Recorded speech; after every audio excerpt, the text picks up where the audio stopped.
5, 4, 3, 2, 1. And it's live.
This is Leicester Till I Die TV.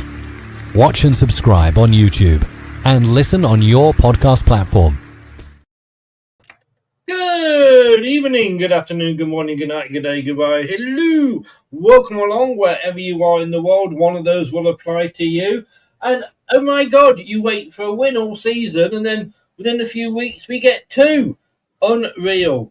I think we scored more goals in the last 3 games or 4 games than we've scored all season.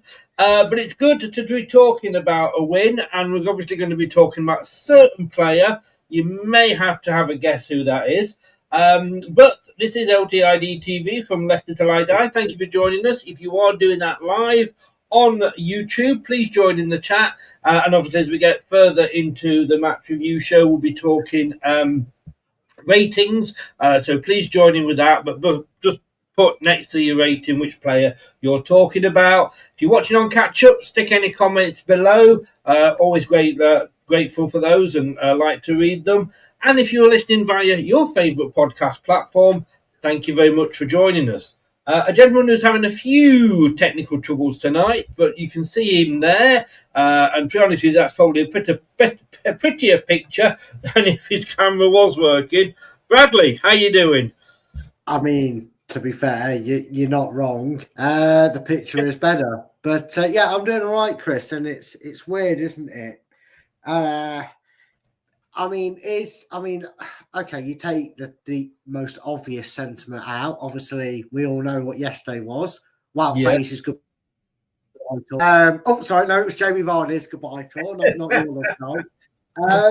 But no, Chris, if you took that out of the equation, which you kind of have to put your head around it, it does kind of make you go, for fuck's sake, because we're currently, we know our state to play. We're what are we? 12 points off Tottenham, essentially 13 with goal difference. I know this is all irrelevant, but you're just thinking to yourself, what if we'd actually managed to have got a couple more points elsewhere? Maybe if we'd have beaten Ipswich at Portman Road or got a point, beaten Brentford one of the 2 times they smashed the shit out of us. Yes. What if we'd have done this a little bit better, a little bit that? And it just makes you think, I know it's easy to say now because we're picking up points, but you're kind of thinking, maybe, just maybe have we found a way to get, 11 points more throughout the season?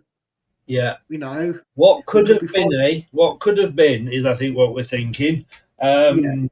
We know that our Jack's in from the Final Whistle, another Leicester City channel. Great channel. Go and check him out. Have you stopped crying yet, Jack? I'm sure you'd shed a few tears yesterday. And Ray is in. Perfect day yesterday to close out Vardy's Leicester career. Just perfect. We're not going to beat Bournemouth because Vardy's not playing. So, but there we go. Yeah, 13 points off Tottenham. Goal difference is a huge difference. I mean, they're on 2. We're on minus 45. Oh, hello. But yeah, I mean, look, last 5 games, lost, won, drawn, lost. Yeah. Well, my worry is suddenly Rude doing enough to keep himself in the job? I mean, I'd like to think not, but I'm also want to, to say that it's still a few divisions above his station, but at least he'd be managing in a division that's more acceptably pleasing for someone who's not been in the managerial business so long. He's been in it, fair enough, relatively longer than the likes of Steven Gerrard, Frank Lampard. And don't mention Rooney. We don't count Rooney because he's just been an arse clown wherever he's gone. So he doesn't count. On the fence. Tell us what you think about him. Oh, I'll jump off that fence just for you, Chris. No, but the thing is, I think it more just depends if it kind of just depends if the owner's actually going to do this thing, which he hasn't done in a long time, which is interact with people. Yeah. You go back and say, the Ranieri gates and all that. We know all the hassle that the poor players got. Mark Albrighton talks about it famously about, getting stopped in traffic. Yes. It was a disgrace when he was a big supporter, Harry Jess, of it. And, but why isn't the chairman he just needs to be more interactive. He needs to sit with them players and go, right, honest lads behind, Rude's doing whatever. You guys have come here. And maybe it will hopefully happen after the Bournemouth game before they go on holiday. Maybe the chairman will call some form of meeting and just say, look, be honest with me. Has that end of season form come from you or has it come from Royd?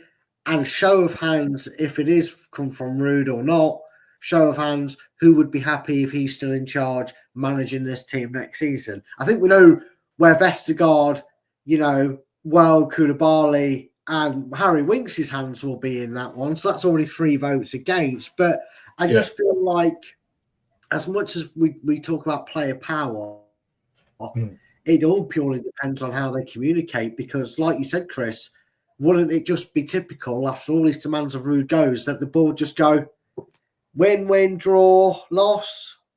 Oh, that's actually good form. Maybe he is the right man for the job. Well, we could all be sat here next season eating a hell of a lot of humble pie. Of course, I mean, Enzo was an unknown when he came to the Championship. Who knows? We'll see. Scott says, have you predicted the manager or captain for next season? No, I haven't. To be totally honest with you, I've no fucking idea. Give me the tail and I'll try and pin it on the donkey. That'll probably be easier. Hopefully Koulibaly gets played more next season. Well, along with Winks, he's out of favour with this manager. So if Rude stays, probably not. But breaking today is L'Equipe, however you want to pronounce it, a French newspaper report that Pierre Sage, what a spicy little man he is on City. Hey, see what I did there? On City's radar, having performed well during his 14 months in charge of Lyon. So that could happen. I've absolutely no idea about him, so I can't tell you. But look, let's just enjoy this. I mean, you can't really see it to its best, but I've put there 13 seasons, 500 appearances, 200 goals, 1 iconic picture.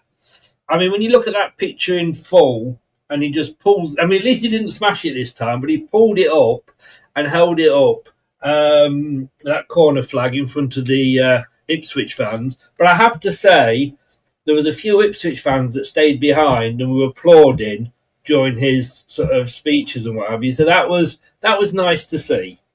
Yeah, it was. It was a very small handful. In fact, you probably could have, been given 30 seconds to count all the Ipswich fans that did stay. But you don't hold anything against them that left. I mean, they wanted to get home. They ironically could beat the traffic with Leicester fans in the stadium, and he's with the greatest respect to him, he's nothing to Ipswich, is he? So nothing at all.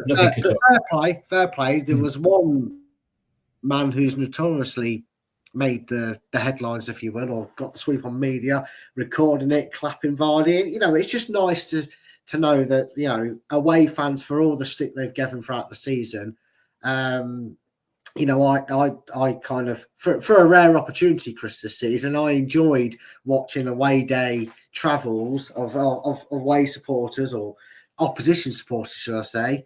And a fair few of them were kind of saying, you know what, fair play, you know, his dedication to your club and what he's done.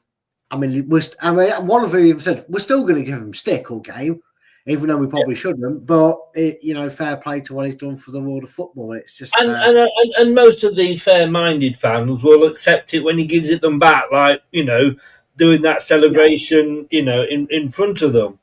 I mean, look, we're going to miss him at Bournemouth. I mean, thank God he got that 200th goal, because I have a feeling he might have gone up to top and pinned him against the wall and said, "You fucking playing me against Bournemouth, or you know, or you're getting nutted." But what, you know, 500 appearances, 200 goals for one club, right? And that's the thing. When you look at other people's, you know, achievements and what have you, it's not these days just for one club. No, it's not. I mean, first of all, a one club man's very few and far between. They're a high commodity, and if you ever think, "Oh, I name player this, player da da da," you'll probably find that he started his career at someone else's youth academy. So he wasn't, you know what I mean? He wasn't even a part of your setup. You actually, you know, and it's very difficult to go for. And I'm saying this a little tongue in cheek, and when he posted it, I did say something to Doug along with a few others. So it's a few others about it. The whole Trent Alexander-Arnold thing. Now, whether you like him or not is a different story. But some Liverpool fans, and Doug, I wouldn't say I was disappointed, but I was definitely surprised. And Doug was one of them that came out and said, "Legends stay at the club." And I went, funny enough, Chris, I used the primest example we've got in front of us. I went, I hadn't played 500 odd games. I said over 100 Premier League goals, Golden Boot winner, Premier League winner, won the FA Cup, got us to the Champions League quarter final. Obviously, team, but these are things that he's achieved while he's been there. Over 13 years at the club. In fact, 13 years to the day. I think this was all set for Jamie Vardy. You know, leaving on the date that he signed to the exact day. How spooky is that? I know. But anyway, I said a legend is defined by what he does at his time at the club. Show me a man who says, "I can name you 10 players that were one club man only," and I'll show you a liar. Because I honestly do not think it's as easy as that. And we have to say, in fairness, he's not a one club man, because obviously he was at Fleetwood Town before he joined us. And I was also going to say, he isn't one of our own, but he so much feels like he is. He has, and you know, he said on numerous occasions, not just yesterday, that his family have taken Leicester in as part of their family. He feels like one of our own, and you know, for a career that's still going on, Chris. You know, we're acting like it's a retirement. It could be far from it. I mean, I think, Chris, obviously we now know I feel like Vardy had some input that his idea, maybe he's got OCD, I don't know, that he wanted to leave on the day he signed with 500 appearances and 200 goals. You know, very, very much in order, isn't it? That sort of thing. But I think he's got 9 Premier League goals, which means technically by choice, with that statement coming out that it was going to be his final game, he's deliberately made, you know, he could have ended this season, you know, if he plays on Sunday, which of course we're assuming he's not going to, because he's hit the tallies, he's hit the marks. But he could have potentially play on Sunday, score one more goal, and somehow end the season as a 38-year-old and double figures in the Premier League. Anyone that tells me someone like a Fulham or a Burnley, or you know, maybe not a Crystal Palace because of how we've done them with Edward, or maybe take him actually just to feel sorry for us and because they stitched us up. Funny you should say that. Just to quickly interject, I was actually on a Palace. Our friend Rich T.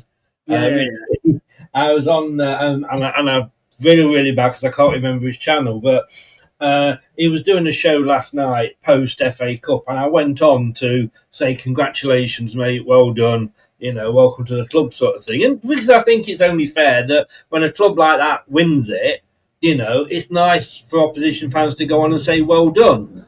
Obviously, I wouldn't have necessarily said that to a Forest thing, but for a Palace one. And he said, oh, yeah, well done with Vardy, blah, blah, blah. We'll have him. Yeah, well, I mean, there you go, Chris. I mean, at the end of the day, for a personal achievement now, he only needs, again, correct me if I'm wrong, 6 goals. It might be 7. I think he needs 6 to knock Owen off the top 10 Premier League all-time goal scorers. And he could score you 6 penalties. I mean, unless he's taking them against Jose Sarr. But you know what I mean? And this is probably one season he's going to give himself to do it, and he's not going to probably try and do it for another season afterwards. But you can now, Vardy's probably now, because he's done all he can with Leicester, he knows where he's going to go.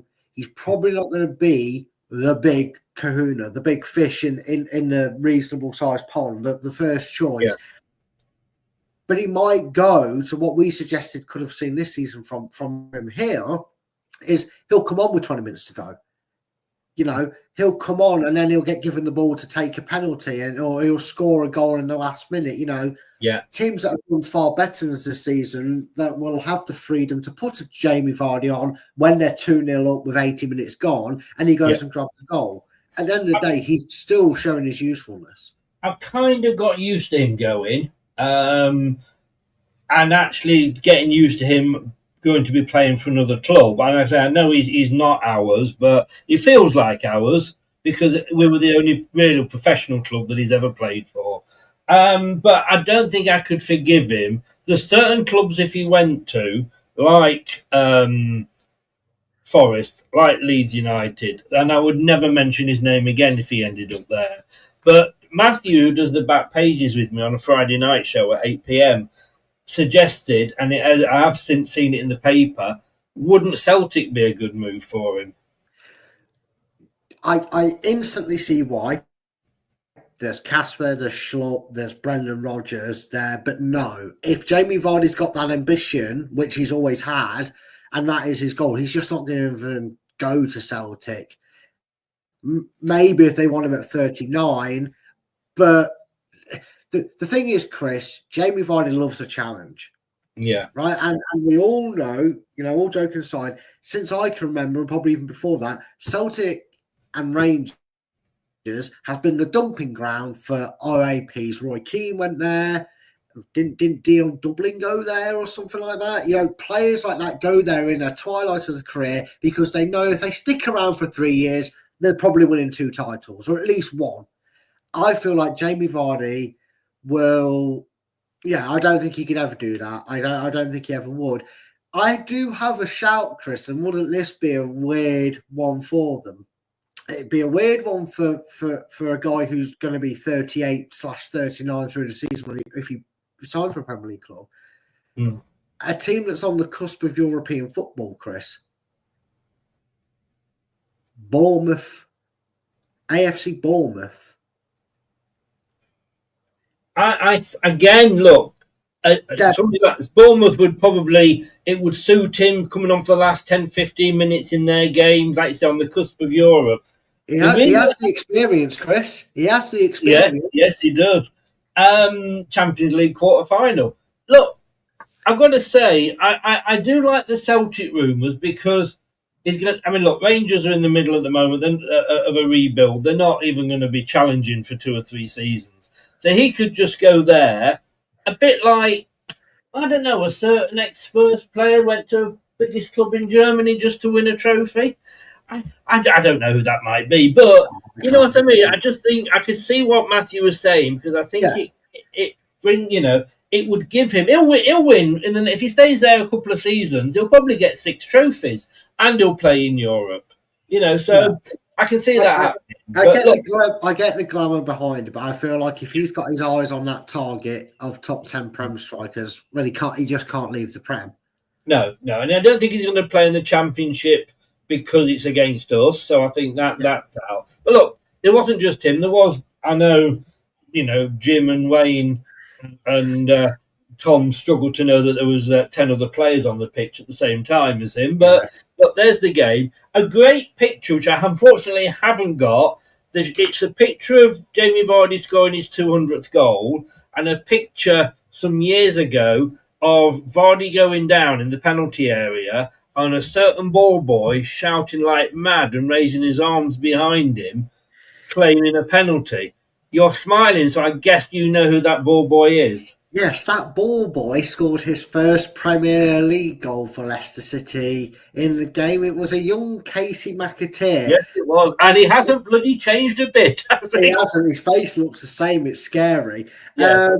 And I believe that game was against Aston Villa because the kit seems to give it away because it's like that coloured kit, but it's got the lighter stripe of blue down it, which I'm sure was Villa's colours more than it is West Ham. So I believe it was against Villa. So, God, imagine that. I bet he gave him a piggyback after that game, and he gave him a piggyback for his goal. I mean, Probably you can't tell which ground it is because you know it's the King Power because it's at home because we've got the ball boys. But, you know, I just think what an amazing, amazing picture. But look, also, like you say, we've got to take the and it's hard, but we've got to take the sentiment out that it was all about Jamie Vardy. And it was post-match, he got all his cheers, you know. I'm not necessarily keen on a player getting a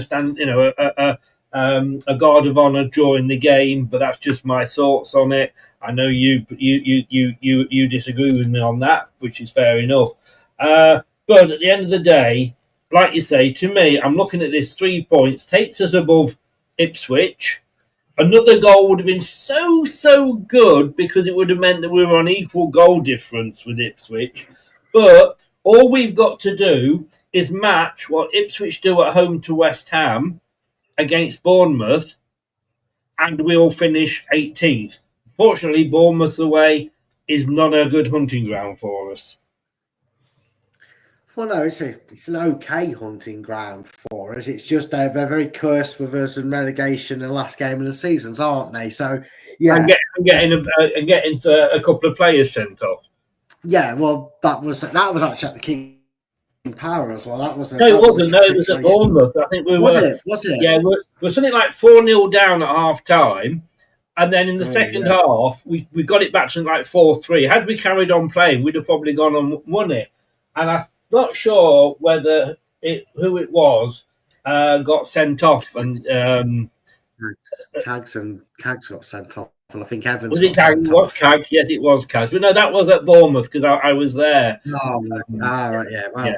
Well, yeah. Okay, so they have stumped us a few times. But I mean, at the end of the day, Chris, it's kind of here nor there, isn't it? Really, because you know, if we finish above Ipswich, we're the best of the worst. Or would that make us the worst of the worst? The best of the worst sounds. It would make us the best of the worst. It would do, yes. And wouldn't it be funny because you'd have Leicester, Ipswich, Southampton, which is how we came up. Yeah, it would be ironic, but you know, it's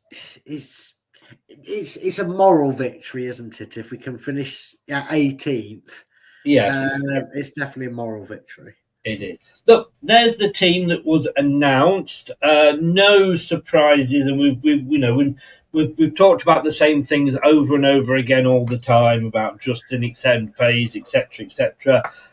Sumari coming in for Skip kind of surprised me because I like Skip, and I know a lot of people don't, and a lot of people 21 million for him. All right, maybe it was a case of we're going to buy this player in case we go down. Because I think, you know, if Rude stays and Winks doesn't get a look in and goes, Skip could do for us next season what Winks did for us last season. Yeah, very true.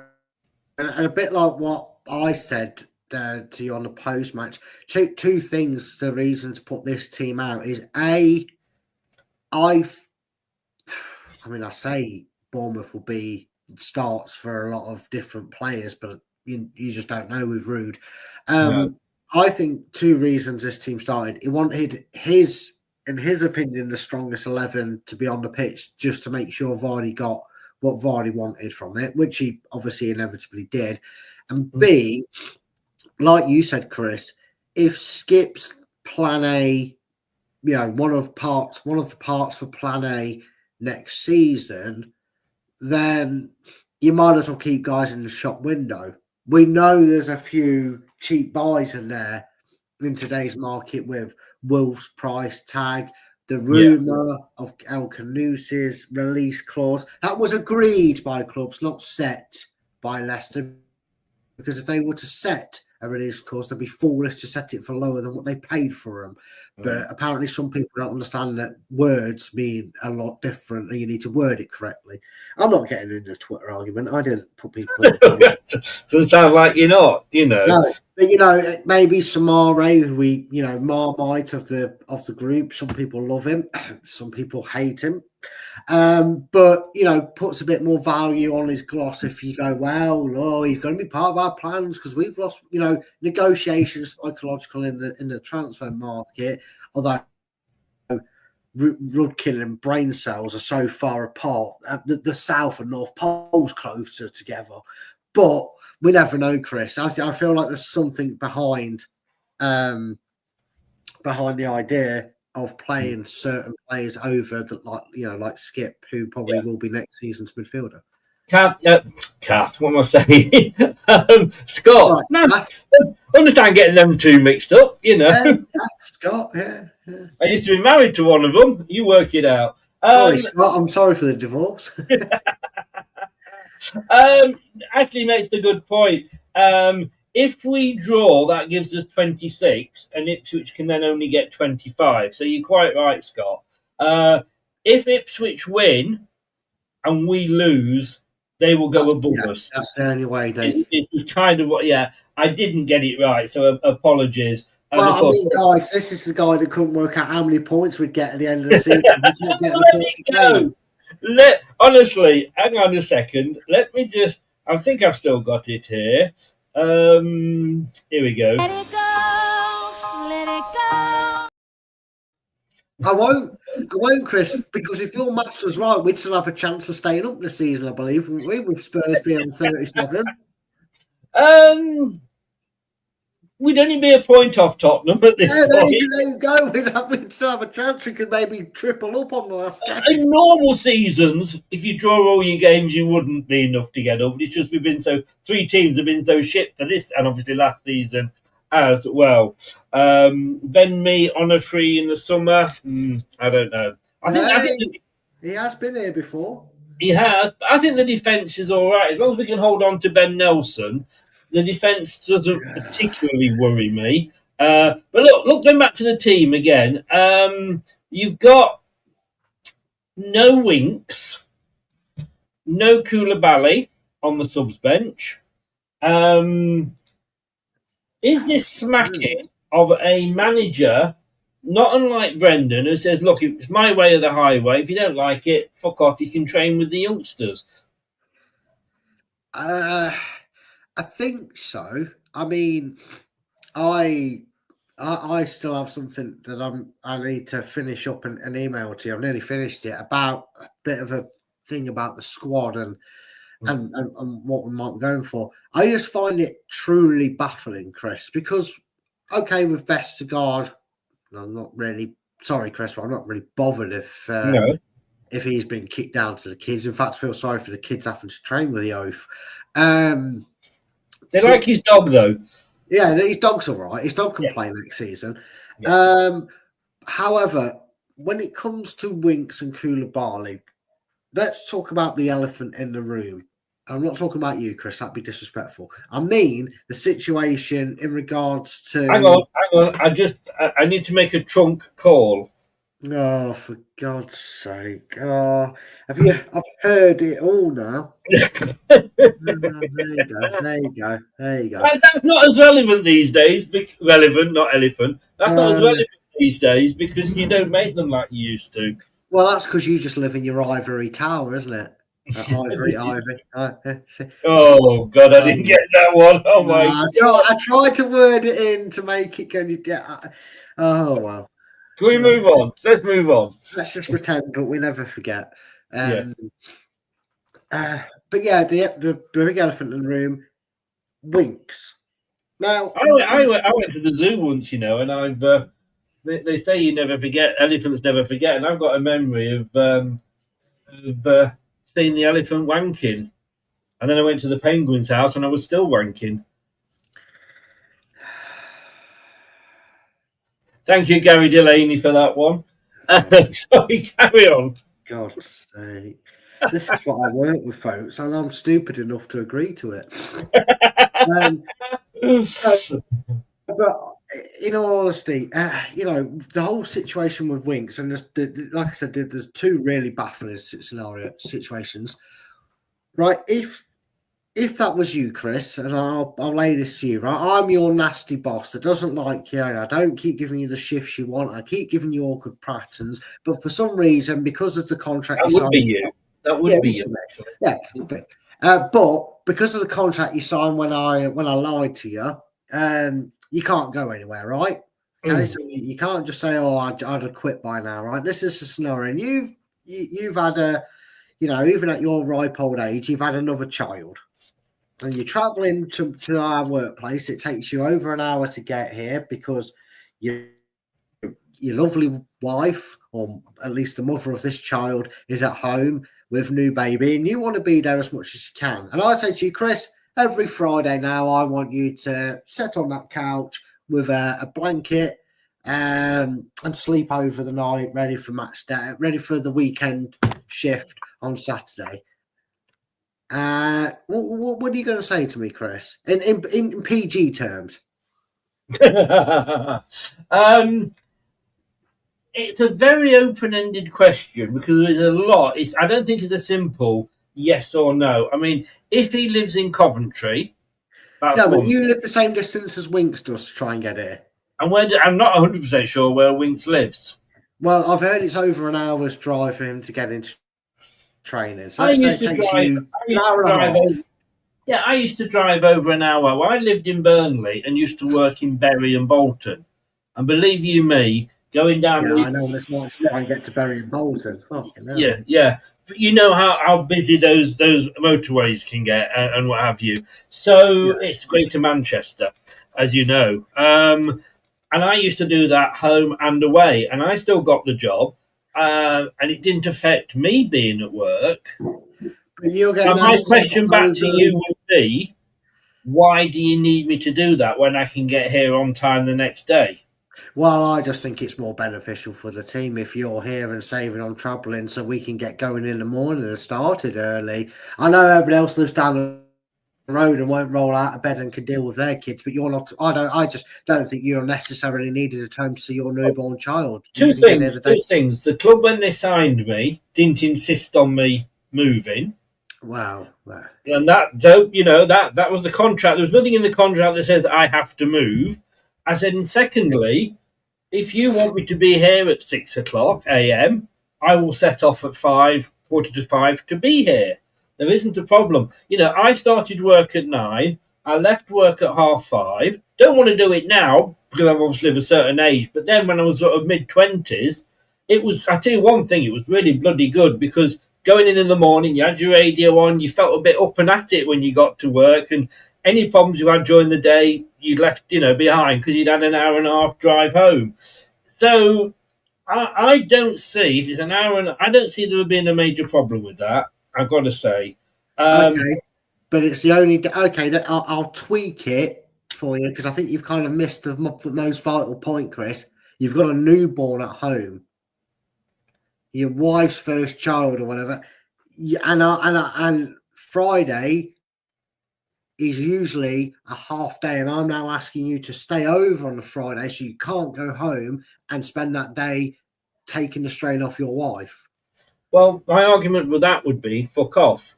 No, that's when we get to Winks' response to Rude. But you're only going to have that for a couple of months until my son's just had a baby. It's affected his his life. It's turned it upside down. But he knows in a couple of months things will start to slowly get back to normal. Now, if you can't do that for me as one of your employees, well, it's my way or the highway. well, in that way, then it probably has to be the highway because I can't work for you. And that's exactly what's happened with Winks. Winks has turned around and gone, look, give me a couple of months, right? Let me sort myself out again. Sleeping patterns a bit all over the place. I need to be there for my wife, right? I need to sort that out. Once it's been a couple of months, we'll be in a routine, we'll be settled and sorted, and I'll be happy to do what you suggested. Why has it gone down to that? My biggest gripe, and again, I've kind of done a little piece on this anyway, but my thing is all right, so they've dispersed. Harry Winks has got in his car and he's driven away from training. Rude's gone, right, he's training with the kids to his coaches. If he turns up, he's not playing. Rah, rah, rah, rah, rah. Why hasn't somebody gone, this doesn't feel right to me? Because I know what you're saying, they might not all have access to top, but I feel like some of the players, and I'm not saying they maybe have been told by Winks not to get involved. Don't worry about it. I'll deal with it my way. But I feel like surely Top has some information to know that one of his key players that they paid some money for, Chris, and wanted to build a team and be a part of the rebuild the last time they were in the championship around. Why hasn't he gone, right, this goes no further, Rude, Winks, what the fuck? Yeah, no, I agree with you. I mean, it's his 10 million. Well, not his 10, but you know what I mean. Yeah. He's paid for that. And I would be, yeah, exactly. Look, it's Max. We know it happened with Soyuncu. And as soon as you got somebody who had a bit of sense come in and said, what the fuck is he doing playing with, training with the youngsters, get him back in, we actually started to play a little bit better. And look, as a manager, and I've been a manager of a sales team before, and I've had people in my sales team that I have not got on with for whatever reason. Yeah. And you still there? Yeah, sorry. Yeah. I've got a runny nose coming back. No. I heard a noise. I didn't realize you were blowing your nose. Sorry.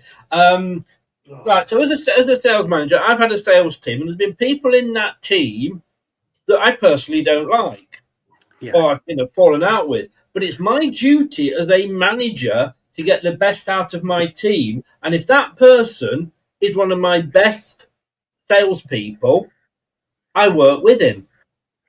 Exactly. It's funny, isn't it? Look, you've suddenly got two players now, and all right, I know Gary Lineker's leaving the BBC because of something he said in the paper or whatever online. But has Koulibaly not got the right to say, well, I'm a little bit disappointed, you paid for me and I'm not, you're ruining my career? A Coley could very much, he must feel the same as well. How many players, and this is the worry if Rude stays, he's pissing off players. And all right, we don't know both sides of the story, and all right, we probably never will. But come on, you fucking adults, sort it out. And if that player, whether you don't like him or you've fallen out with him, if he's the best option, you fucking play him, you wanker.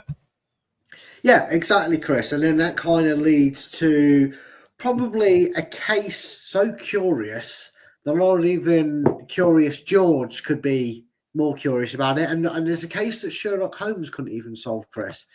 Answer me this, right? If you was in charge of Leicester, right, and Sorry, can I just say, just before you start on that, I just want to come back to Robert Clark, who says, in an industry, a man only gets 2 weeks maternity leave. Quite right. I think what my son got. I think you're correct there. Winks is a prick to think he's something he ain't. He's not asking for maternity leave. He's just asking to go home at night to be with his wife, who may be suffering from postnatal depression. I don't know. So he's not actually, Robert, I get what you're saying, but I don't think he's actually asking for maternity leave. I think he's just asking to be with his wife and his newborn child. Yeah, because he's already pretty much stated he's got no problems with setting off early to get to training earlier and leaving later and that. Exactly. It's just, I want to go home. Yeah. Yeah. Sorry, again, do back carry to on. the, Sorry, I just wanted to bring that up then because we've been talking yeah. about it. No, it's very. I mean, I understand Robert where he's coming from with that line of thinking. We're not saying he's wrong or anything, but again, back to the unsolvable mysteries. They say there's great wonders in the world. There was there's movies about how a janitor solved an unsolvable maths equation and all that, but this one defies all of them. Chris, you're manager of Leicester City, all right? I wish. Yeah, right. But okay, let's live the You dream. wish. You wish as well. Come on, Yeah. you wish Okay, as well. I was. we do, right? But I'm going to put this scenario to you again. You say to me, I'm the owner of Leicester City. I'm bigger than you. No, that's how it works, right? Okay. I'm the owner of Leicester City, and you come to me saying, "Off my cap, sir. Off my cap." "You're welcome." You come saying to me, "Look, January. I've assessed the team in these 5-6 weeks. I really need 4 or 5 signings." And I say to you, "Look, you're going to have to manufacture the money, but you can make 4 or 5 signings. However, unless we can get rid of Edward, you can't do a loan, unfortunately. Shoot me down on that one if you want. But if you can manufacture it, I can give you about 6 million to spend, and that includes his wages." And you go, "Fine, I'll deal with that. I'm going to go sign the best right back. That's the position I need for 5 million, for 6 million if he includes wages." And you go and find this young, hungry talent that everybody was raving about, and YouTube clips at its finest came along, and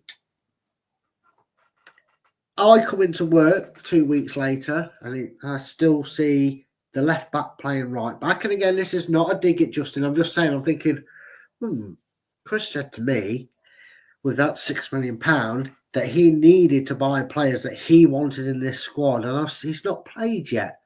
But maybe it's because it's been 2 weeks. And then I go on holiday because I'm the boss, I'm allowed to. And 2 months later, I come and take my seat next to Cheap Rubber.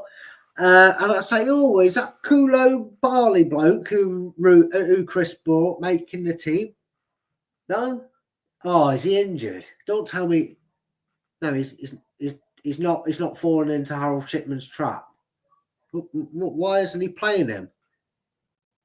Because he prefers Justin on the right, but he's a right back, right? But he's not a right winger. We've not muddled it up. We've not fudged this over the line and got the wrong position for him, have we? No, he's definitely a right back. Where is he right now? Because I know we're relegated, but surely he should be playing in this game so we can see what he does next season. He's put a sad Instagram post up in France. Why am I trusting this bloke with all this money, Mr. Cheap Rubber? Because you said so. Okay. Because that's the only way I can solve the mystery as to why the manager brought a player and never fucking plays him. Well, let me. You've called me into your office. Yeah. Right. Hello, Mr. Chairman. Believe you've got a problem. Cheers, Cheap Rubber. I believe you've got a problem with the players I'm picking. Are you the manager? No. No, you're not the manager. I am. Is it your money you're spending? But who came? Yeah, no. I can't argue with that. It's your money. But how much money did you promise me when you signed me? A lot more than you're actually allowing me because you didn't tell me the truth. And also, you're the one that came running to me begging me to come and manage this shit house of a club. Don't start moaning when you suddenly don't like my choices and my decisions. If you don't like it, sack me. But before you sack me, just get your dick out of my arse because it's been up there since the first time you came around my house to have a chat with me. Well, look, you promised you wouldn't bring that night up again, and we weren't going to bring it up. But, Mr. Rude, Mr. Christopher Rude, that's what I'm going to call you now, right? It's all well and good you saying you pick the team. Now, there's the responsibility I have entrusted upon you after that one drunken night that we don't talk about, right? And all I'm saying is, why And I apologise that the funds that you asked for weren't readily available for you. Stop trying to beat up Wout Face. Put him down. Leave him alone. He's alive. I know. Well, we don't really know what he's doing there either. Sorry. Yeah, poor Wout. Anyway, but with the restricted funds, did you just fancy giving my money away for free because you spent my money that you so desperately needed for a position you so desperately needed, and you're deeming him not good enough? I beg the question: why did you spend my money on shit stock then if he's not good enough? If you don't like what I bought, sack me. But I'll take my 10.5, 12 million pound write off that is in my contract, and I will leave. Write me the check now, and I'll go.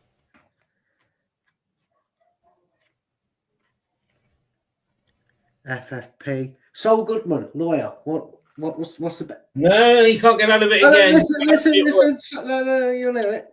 If we let him run out this season, we won't get any points deduction. You know what, Rude? Do what you like. I'm gonna go get me cheeks rubbed by my assistant. There you go. I mean, that basically, I honestly think that probably sums up the whole negotiations that we've had. That were on between them. Yes. Coming to De Montfort University, Chris and Brad do business negotiation. I think we deserve a BAFTA for that, to be honest with you. Well, maybe just the first part of it, not the A at the end, but yeah. Yeah. Yeah. I mean, we don't know the full story. That's what we are piecing together. Yeah. Not a problem, Robert. I just thought I'd put that out. Tom with his cold balls is in. I appreciate all the rude comments in the chat. They're not rude. They're very nice, actually. See what I did there. I'm personally not going to be pushed away from the fact of what good truly looks like. The fact Rude signed Wayo and nothing out. John Rudkin, well, actually, it's all been conversated. Oh, well, yeah. Let's not start on John Rudkin. Otherwise, we'll be here for 5 hours. Moving on quickly, that was the team. Nothing new there. You're going to stick. I mean, apart from the skip change, that was a team that got us, a point against Forest and 2 against Southampton. And you could argue, well, it was only Southampton, but they nearly stuffed us last time earlier in the season. And last time we got relegated, they beat us twice. So you can't knock it. So that pretty much is the team. I want to talk, as I always do, about the substitutions, though, Brad, very quickly. It started off 64 minutes. Justin came off for Ricardo. And Monga came on for... If you're watching, Wayne, calm down. Calm down. Can I just say that wasn't Monga that you saw earlier? Oh, well, thank God for that. We'd have a court case and everything. The stream would have been stopped instantaneously. Yes. I guess, really, I don't think either of them were particularly having a bad game. I think it was just a case of, moving players around, wasn't it? Yeah.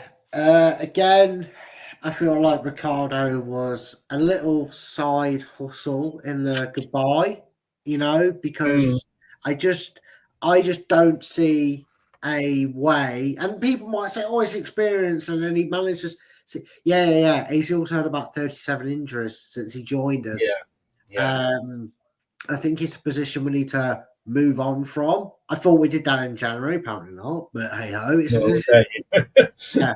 Ixley, rewind the video and play it again. Yeah, just restart that. But also, I mean, Jeremy Monga, Chris, if there's just an ounce, just a molecule, just a crumb, a shred of chance that he's going to be in a Leicester shirt next season, then it's doing something like that sits well in the youngster's mind. He'll go, well, I started at 90 minutes. Then I came on at 87 minutes. Then I got 74 minutes. Now I'm getting 64 minutes. Oh, if I start on Bournemouth and get 80, 90 minutes, yeah, maybe this 46 to 50 game season's where I should be before I make that. You know what I mean, Chris? Yeah, no, definitely agree. In his mind, you know, I Yes. know Yeah. Evans, who you're probably I'm probably jumping ahead there with the next sub, so I'll leave it. But he's No, jump onto Evans because well, no, I'm not Wayne. All right. And speak of the devil. It's like he heard it. You know, you say Beetlejuice 3 times and he appears. Well, you say Monga 3 times and Wayne appears. Monga, and here he is. Just playing a football theme Scrabble game, and I need a 5-letter word beginning with M and ending in O. Brilliant, Wayne. Oh, respect, mate. Respect for that. Yes, I think you got the O wrong. I presumed you meant A, but I wasn't going to. Unless he's trying to call him a Mongo, then. Well, let's move on from there. Let's not go towards that word at all. But yeah, Jake Evans coming on, and for McAteer, which again McAteer up there for player of the match. Surprised that he went off. And Vardy was always going to leave early, wasn't he? Yeah, he was. I mean, it's a shame that when we took Vardy off, we just went down to 10 men. Oh no, apparently Daka did come on. Okay, sorry. We did have 11 men on the pitch. It's just, I didn't know. But yeah, again, Jake Evans, who again's kind of been overshadowed with Jeremy. I can't say his last name because Wayne will just get excited too much. With Jeremy being... we'll call him Jezza. Yeah, old Jez. No, can't say Jezza because people think we're talking about Jeremy Kyle. It'll all go wrong. Or Clarkson. Or Clarkson. He's been overshadowed. We've got 2 very, very good, very talented young hot prospects in the squad. And it's just... it's so difficult not to look smug at this point. Sorry, mate. Yeah. It's all right. I don't blame you. Worth putting on. But no, he's kind of getting overshadowed. And that's an asset to our youth development squad. And the 2 of them individuals, that they're both, fighting to come on leaps and bounds at Leicester, that they're both getting minutes on there. And again, is it a player that you could see getting maybe not the full game because of McAteer, but then again, maybe do we risk McAteer playing that last game, getting injured, being out for 4 months and playing, behind the 8 ball of the season? Yeah. Who knows, Chris? Yeah. But yeah, it's good to see players like that at least getting some time to impact the game. Yes, yeah. Scott's made a good point there. Just say number 93. Come on in, number 93. Your time is up. And the more he plays, the more, if he does go and he goes to a tribunal, the more that we can claim as well. Interesting, Daedalus says here about a director of football. Interesting to see there was cheers of Nigel or Pearson sort it out after the game. I think he'd make a good director of football. But let's have a look at the match stats, shall we? I know you're not keen on these, but just interestingly, and I have to say, I'm going to bring a point up later. I think it was Tom that said it about the team rating, etc.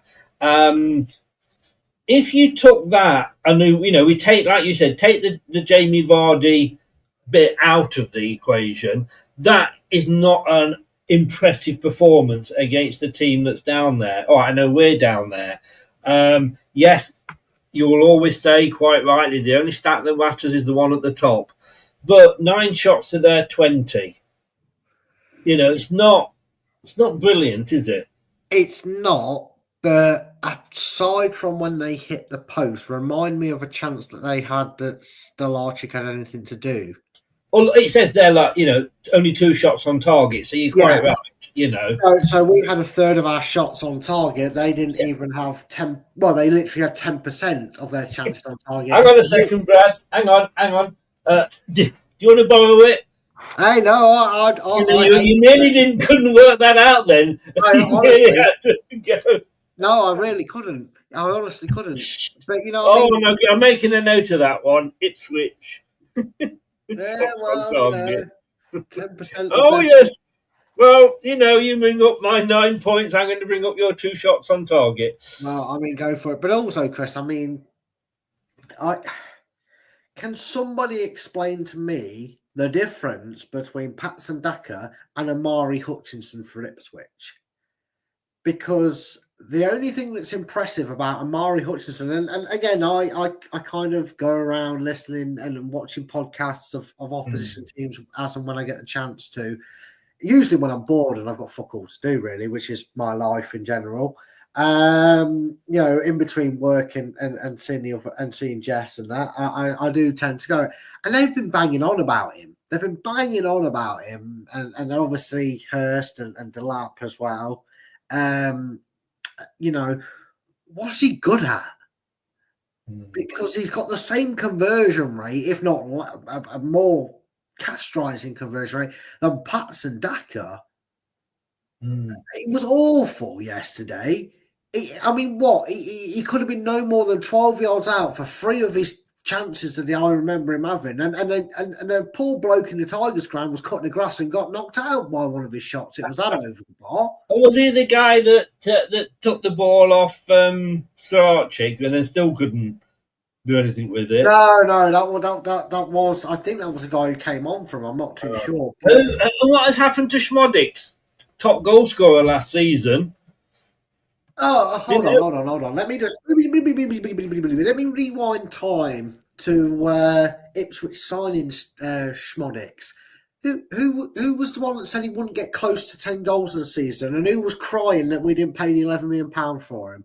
Me? I thought he would be a good signing. Let's be honest with you. Grab my mic and just drop. No, I'm not. What I'm saying is, what's happened? Where's he disappeared to? He hasn't stood up. Let's be honest with you. If we'd have signed Nigel Messi as a striker, he wouldn't have got more goals than Jamie Vardy because we wouldn't have got the fucking ball to him. Do you know? Talking to Jamie Vardy, do you know how many actual efforts he had? How many shots he had? I did see if you were listening. I did mention this. Yeah. Well done. So a gold star, go to the top of the class and be teacher's pet. There was his 3 shots in this match. Again, you want your striker to have more than 3 shots. And I'm taking the fact that it's his last game, blah, blah, blah. But you want your striker, your main striker, to have more than 3 shots in a game, don't you?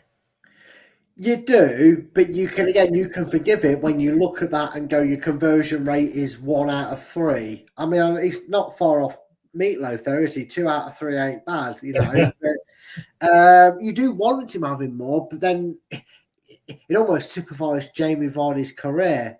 Well, you were a fool. I've just got outside the box thinking there, Scott. We all fall into that trap. Don't worry, you're in the same boat as Chris. I don't know what that emoji is at the end, but no, he can't. A gun. I think it's a gun. Shoot. He can't, and I'll die on this hill, as an infamous YouTuber has that we know Chris would say. Yeah, I'll die on this hill because I believe he's absolutely dreadful in front of goal, especially from what I saw. Has it maybe like we said, like with maybe Tom Cannon, they all have the level, don't they? Well, yeah, and his level is rugby.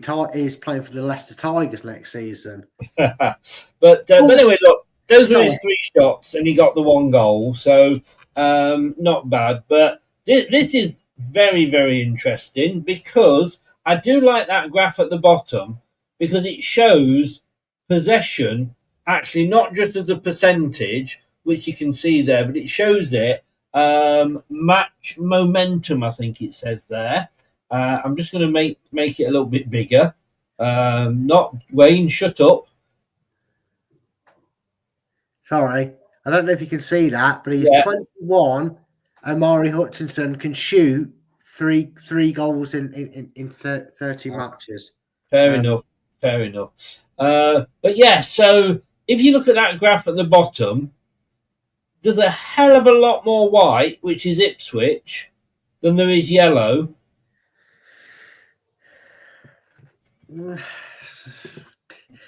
I don't look. I say that to the 2 goals. The 2 goals are the one that matter, obviously. But I'm saying that I don't know. I just want more out of this team. They were lucky to get the win, and if you go further up, Look at that. 51% possession, and I have actually cropped the wrong thing there because I wanted to show you shot touches in the box, and I didn't click the right thing. I think we had about 3, was it? No, we had more than 3, didn't we?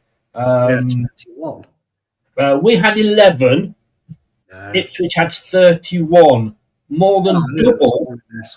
More than double what we had. And if we're not getting the touches in the box, if Ipswich had actually got the shooting boots on, we should have lost that game. Shoulda, coulda, woulda. Yeah. I'm sorry, Chris. I'll argue with this all day long. At the end of the day, I don't care if they had 131 or 31 touches in our box. They had shots on target. That's why we've got 9 blocks on their shots to their 2, because our defence stood up and did its job. At the end of the day, I remember. And if you're a fan of the IT crowd, you'll get this kind of joke a little bit, but it was factual at the point. Arsene Wenger had a habit of trying to get Arsenal to walk it in. Remind me what they won in their last 4 years under Wenger. It wasn't anything, Chris. If it might have been an FA Cup at most, but it isn't anything. At the end of the day, they might have had 70 touches to Bournemouth 2 okay, 7 or 8 in the opposition. But at the end of the day, if they're passing it around the box and Bournemouth players are getting in their way and their shots are getting blocked, and Arsenal are conceding 7 touches in their box and not getting in the way of the shot, and Bournemouth win 1-0, I don't care what stat you throw at me. Bournemouth deserved to win the game because they were more clinical in the opposition box than Ipswich, than Arsenal were. You know, they used to say the problem with Arsenal is to try and walk it in. And again, if you've watched the IT crowd, you'll get that humour joke. But that was the case. Arsene Wenger used to make it so they try and pass the team to death and pass it in the net. They finished 4th, Chris. I'd swap it in a heartbeat, but for a team that should have been constantly challenging for titles and silverware, they were finishing 4th. But we're not going to be playing an Ipswich or a Southampton week in, week out. We're going to be playing teams that are better than that and potentially better than us. And I think look at where Vardy's. Remember that picture we put up earlier, or it might have been last week, where Vardy's goals were. Did you see that at all? Oh, I don't remember, Chris. Maybe. Let me just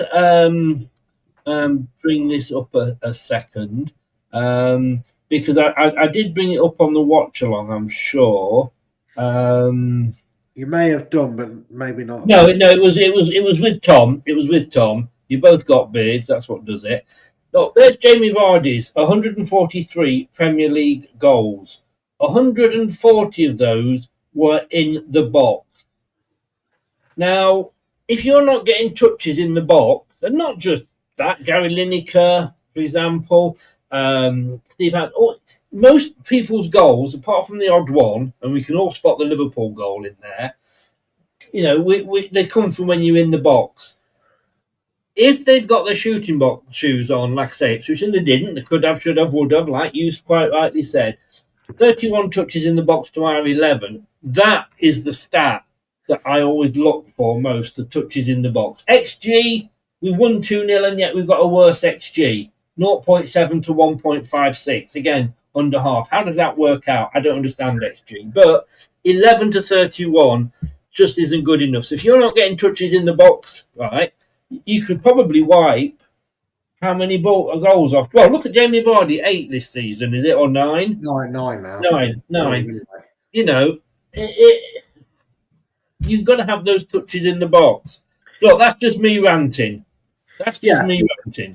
And again, you've got to remember that the majority of them goals that Jamie Vardy has been scoring for us, they were supplied to him by players that not only knew the mission objective, which we tried still to do that mission objective this season, but I think we over-dependent on Jamie Vardy still having enough about him to do it, because he managed to show he had the pace to do it at a championship level the season before.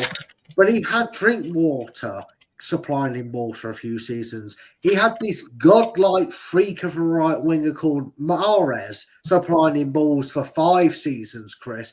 You know, he had, with the greatest of respect to our midfield and our wingers, and this includes Fatawu because we've only seen him play for one season.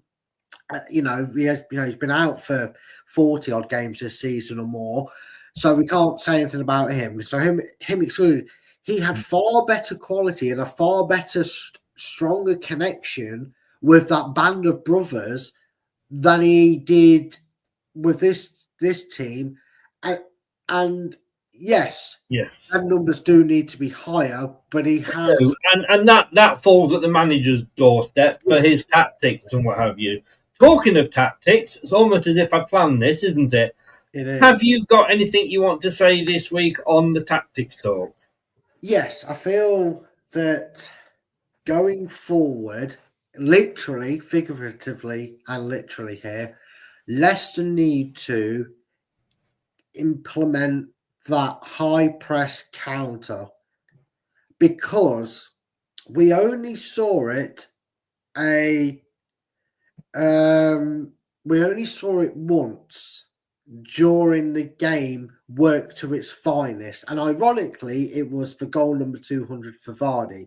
We pressed them at the halfway line and we met them, Chris, with the wingers either side, Vardy just in front, and we had Samare, Ndidi and Justin, who won the ball, meeting them just inside our own half. And what that did, Chris, is that completely threw Ipswich out of a plan, because they were willing to kind of pass it around, be a bit dangerous with the passing, but try and get in behind Leicester. Once they realised they had 5 or 6 bodies in front of them, we made it a hell of a lot difficult for them to pass to their wings and try and get in behind our defence. If we counter like that, a slip gets punished. How many times earlier in this season, Chris, and throughout the midpoint of the season, playing that defensive line, playing sit back, 9 men behind the ball, and hope Jamie Vardy's suddenly going to grow his legs back from when he was 26 and run onto a long ball, where players may be, struggling to get the ball under control, losing the foot a little bit, or like whoever it was, I can't remember the player's name, who slipped over. I think it was someone like Clark or someone like that. Slip over on the ball, Chris, and no Leicester player was there to pounce. Or someone would try and pounce, but they've got to make up 10 yards to get even close to the ball, and by that time someone's cleared up the mess made by his teammate. Whereas the goal, completely showed how significant that high line was, because the second he fell over, he had a couple of seconds. He thought he had more time to kind of get himself up and try and deal with the ball. Justin was already 10 yards into their half, motoring forward. The goal itself reminded me of a Danny Drinkwater and Vardy run, where he would take the defence with him. Justin ran into that horde of players on purpose, so Vardy could drift away, so he could lay it into his path to slot home an easy goal. I think that needs to be the mantra going forward next season for Leicester. I know people will say the Championship's a bit of an easier division in terms of quality of opposition. Again, that depends on who we keep. To say we're going to outweigh some teams in the Championship. But realistically, Chris, that was the most pleasing aspect of the game, because we risked the high line, and Roy Keane and Neville and that were talking about it, and we didn't overplay it, Chris, and that was a keen talk, because they were talking about how it's been back-to-back seasons, 3 clubs, and if it happens again, something needs to happen. And then they went down the whole finance thing where I kind of switched off. But they were having a brief talk about how teams just didn't seem to want to go at it as much. They were so cautious of, and you've said this before, Chris, of matching, the Pep Guardiola, play it out the back, overcomplicate things, and they were getting into trouble.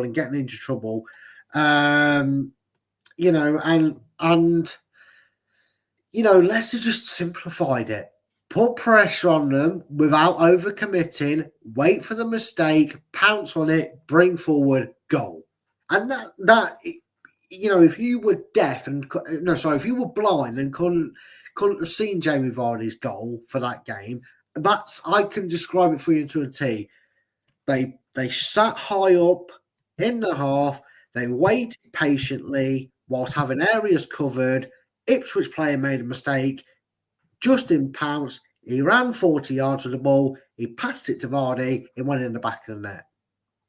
And that's what Leicester need to be doing regularly going forward for the next season and the season after.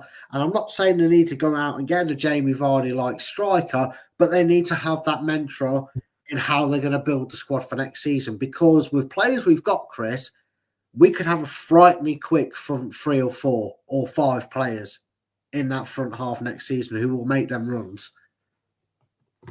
Totally. Right. Okay. Here we go. Having said that, I'm not particularly a fan of earwigs, but nevertheless, the old ones are the best. We're going to do player ratings, and we'll do it straight after a bit of this. Hello, Matt Elliott here. Hi, Alan Smith here. Hey guys, Ian Hume here. Hi everybody, Jerry Taggart here. Be sure to watch Chris and Leicester Till I Die TV for all the latest Leicester City news and information. You can also subscribe on YouTube and various social media channels for the latest updates and news on Leicester City Football Club. Come on, you foxes! Indeed. Right. So, player ratings. We'll whiz through these a little bit, Brad. So, we're going to start with, obviously, I think it's a good place to start, the starting 11, and why not? Chris, let's not mess things up this now.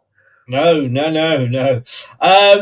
we're going to start with Stelarczyk. And basically, I won't read the description, but he gets the 5 off whatever he's called. I've forgotten, isn't it? Jordan. My best friend, Jordan Blackwell. Jordan, yes. I'm still waiting for the boxing match between you two. Gets a 5. Get it advertised. Yeah. You're up for it. Gets a 5 off Jordan. I can't give a 5, but I probably sorry, it's really difficult for me to say this. I probably, without reading it, agree with. Well, let me read it to you then. I'm just concerned. Yeah, please, I can't. I'm going to be sick on air, and that's like nobody wants to see that. It was very fortunate that Ensko could not convert when the keeper's kick was charged down. The pole took way too long to clear his lines. He spread himself well to deny Hurst just after, though. Yeah, I mean, the one thing I do prefer him over Madsen is he's not afraid to just go, no, I'm not getting any options. I've waited long enough. I'm going to send it long. And yes, he has Kasperitis trying to kick it out to the left all the time, and it keeps going out for a throw-in. But yeah, I believe it wasn't his greatest game, but he got a clean sheet, Chris. And anybody knows, like you say, with a striker getting a goal, if they do their job properly, I can't go below a 5. I'm going to give him a 6. 6. Well, it's nice to start off on a good footing because I agree with you. I've given him 6. I did consider 6.5, but at the end of the day, yeah, he had his moments, Chris. And I can't go any higher than a 6. Yes, he had his dodgy moments. And let's be honest with you, Ipswich, like we saw with the stats earlier, didn't really put him under that much trouble, did he? Craig gives him a 5. Moving on, James Justin. It may get lost in with the celebration around Vardy's goal, but it really was a terrific assist from the right back who showed an alertness to win the ball and then the positivity and quality to run forward with it. Beat 2 men and slip in a perfect pass. He had a solid game beyond that too. Got an 8.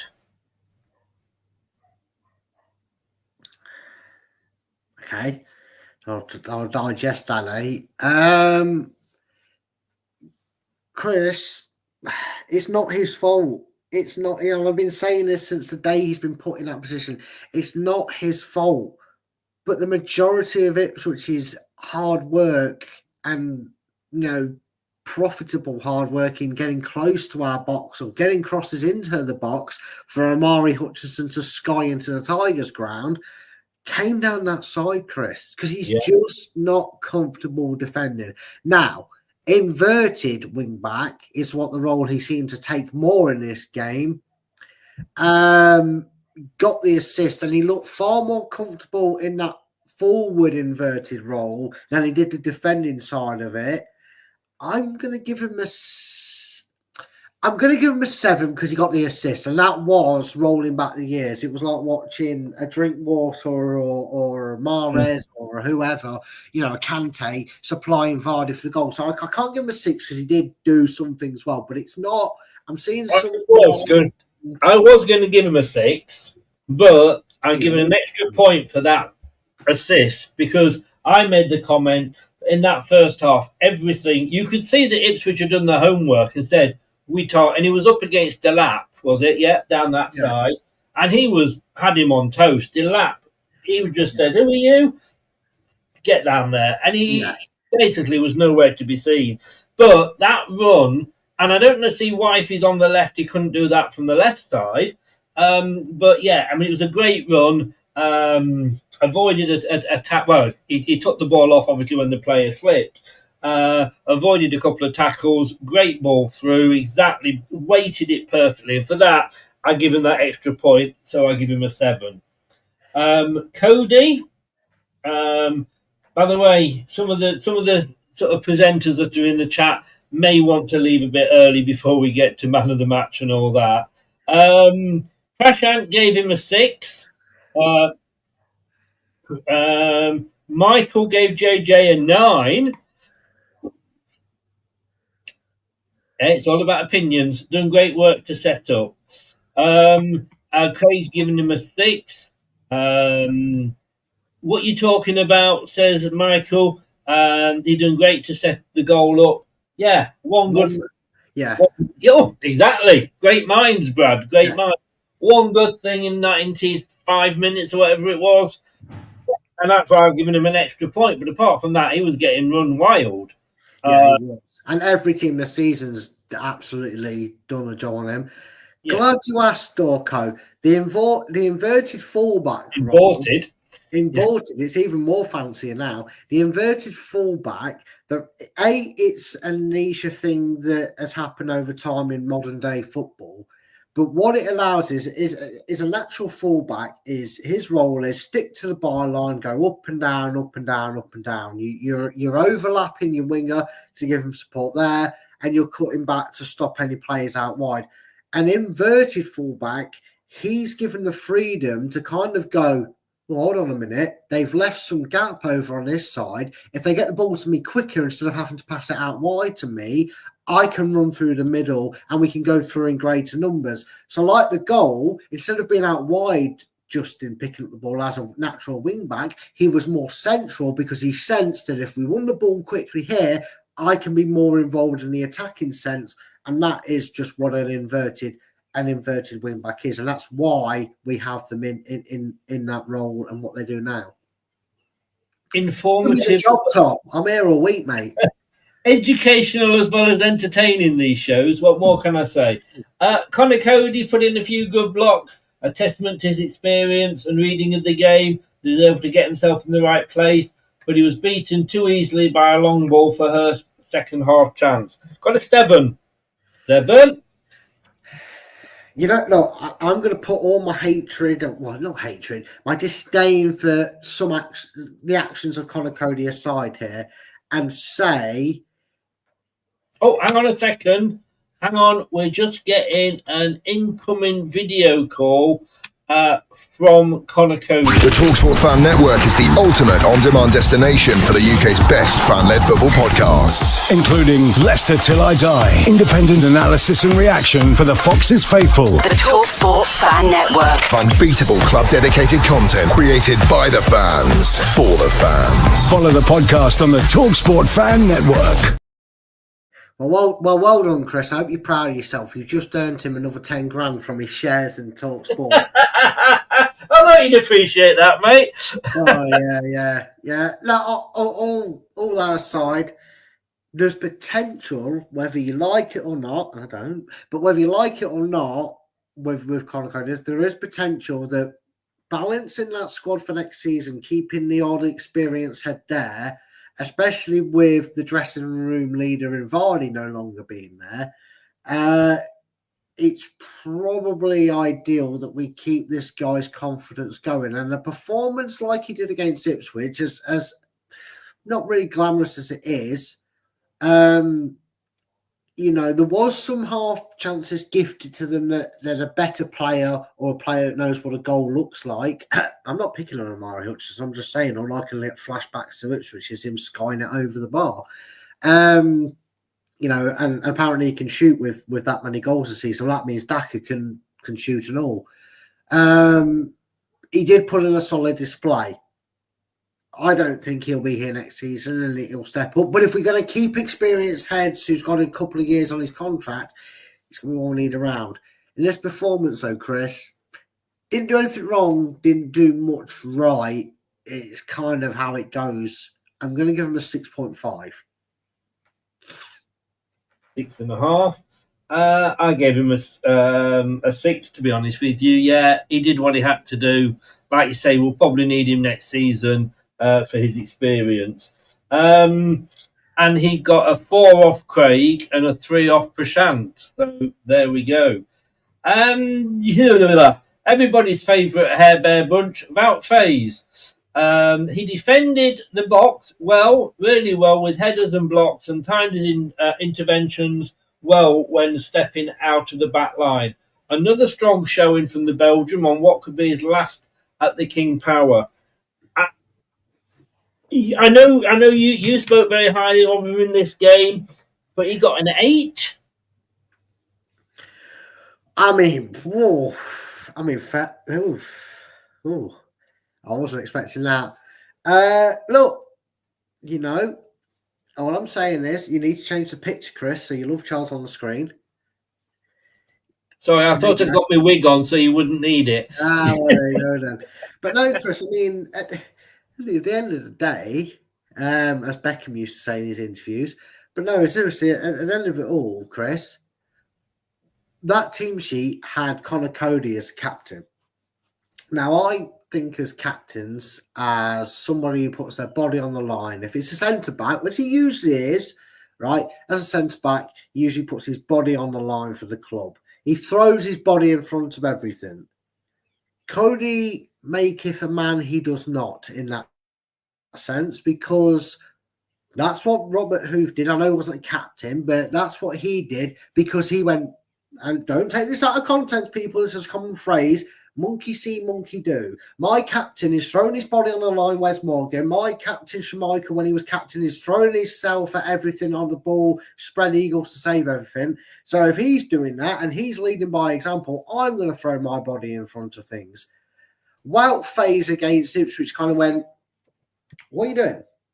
You're standing in the right areas and you're sticking a leg out, but you're not throwing your body in the line, Chris. And you know, for all the stick he's taken, I'm always happy to give praise when it's due. Every time there was a shot and I heard a off a Leicester player, it was, oh, it's Wout Faes there again. Wout Faes has got the block in. Oh, that's well defended, Wout Faes. This is going to stun you, Chris. I'm going to give him an 8. I think I agree. Move on. 8. He gets an 8, all right? One of his best games, because I'm not saying he's got the captain mentality, but he sure as hell showed it more in them terms, Chris, than the actual captain. Well, Vardy was captain for a start. Well, no, but I know it's been Cody before at the back line, hasn't it? You normally have a defensive. He's normally the leader. I know that you actually had Faes down as your deserves a mention. Yes. Look, I know I made him my man of the match last week. And look, we didn't concede a goal, so he didn't technically do anything wrong. But he didn't do anything particularly well. He was the worst of the defenders for tackles and blocks. No, when you look at the stats, Brad. Put your notepad down and your figures and facts down. Look with you tell how the game was played with ease, Chris, not with your notepad. Luke Thomas made 3 interceptions. Nobody else made any, apart from Sumare and Ndidi and McAteer.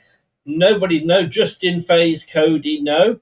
Luke Thomas made 3 tackles. Fair play, though. Wout Faes made 2, which was 1 more than Cody, but 3 came in from James Justin as well. And clearances, 4 from Cody, 1 from Wout Faes. Was my man of the match last week because he did get his head on everything. This week, he gets 5.5 from me. And he would have got a 5 if it hadn't been 0-0. I mean, yeah, fairs. Well,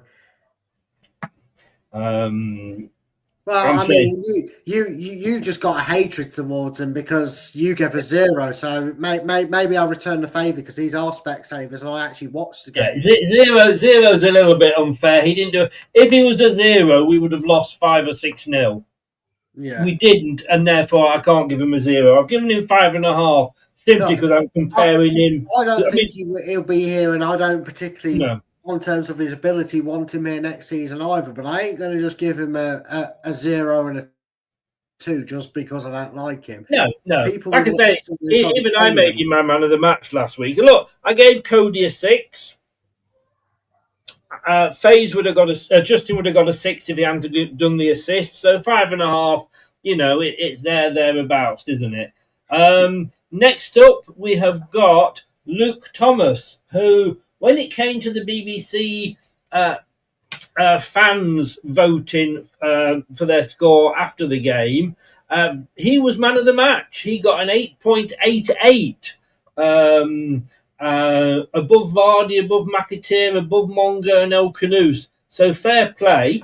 They got 8.8. Now, our friend Jordan says he had a tricky task against Hutchinson and it's a shock he didn't get booked given how many times he fouled the winger. That's a fair point, actually. He was always in and around him, though. 5 off Jordan. Now, that just shows how Jordan, and not just us two, and not just you, Brad, but virtually every fan that responded in that BBC vote completely disagree with him. Yeah, because it is baffling that he, bigs up a player. He's done this throughout his whole career as old Jordan. He'll big someone up and give him a 5, and then he'll tear someone to shreds and give him a 6. It's like, your brain's not wired properly, mate. It should be the way around at least. But Thomas has bounced back better than any player I ever know. He got ripped to shreds by Sheffield United fans last season. He was given back to us. He went to Middlesbrough and they didn't even want him. He came back to us, and he's still a young lad. He could have came back to us a broken man. And there isn't. And if there's a person in this chat that says I wanted him to stay and thought he'd come back into this Leicester team, I'll show you a liar. Because I didn't think it, you didn't think it, and if anyone here wants to actually admit that they didn't think it either, then at least they'd actually be speaking the truth. His career, as far as we were concerned, after 2 failed loanees, was done. If he couldn't make it at 14 points, Sheffield United, and knocking on playoff door Middlesbrough, how was he ever going to cope in the Premier League playing for us? And then he had to overcome Christensen, who got some redemption. I think he had a really good game, and he's still learning, and he still has the odd mistake in him. But let's face it, who in any game this season hasn't? And who hasn't still got things to learn this season, apart from Vardy, who is finally done a JF in between us, football, completed it, mate. You know what I mean? That aside, I think he's come on leaps and bounds, and that takes a lot to do mentally. I think he's done really well, and he's continued to impress. I'm going to give him a 7.5. 7.5. Okay. There, so I thought I'd just drag that out a little bit to help. 7.5. Well, what have you been calling the team this season? Redemption United. Yeah, FC. Redemption FC. And I think Thomas is one of those that fits into that perfectly. He could have absolutely seen his career just end up in non-league football after the way he was treated at Sheffield United. I mean, if we think we got battered, they got battered more last season with goals that were conceded. Didn't do well at Middlesbrough, has come back, played in a different system possibly, and look, there we go. Look, look how well he's been playing. I've had, well, all right. Look, you've given 7.5. I've gone 8. So I think he's done all right. Craig has gone 5.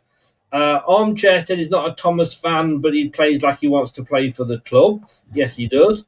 Michael's gone 8. And that's it. That's it for the scores. So we come on to Mr. Wilfred Ndidi. He used his body well, whether it was his strength or his long legs, to help protect the defence and cut out Ipswich attacks. It was a delightful touch from the Nigerian for McAteer's goal too. He got a 7. He's someone that Chris. You hear about the £9 million release clause that was obviously put into his contract to stay with us.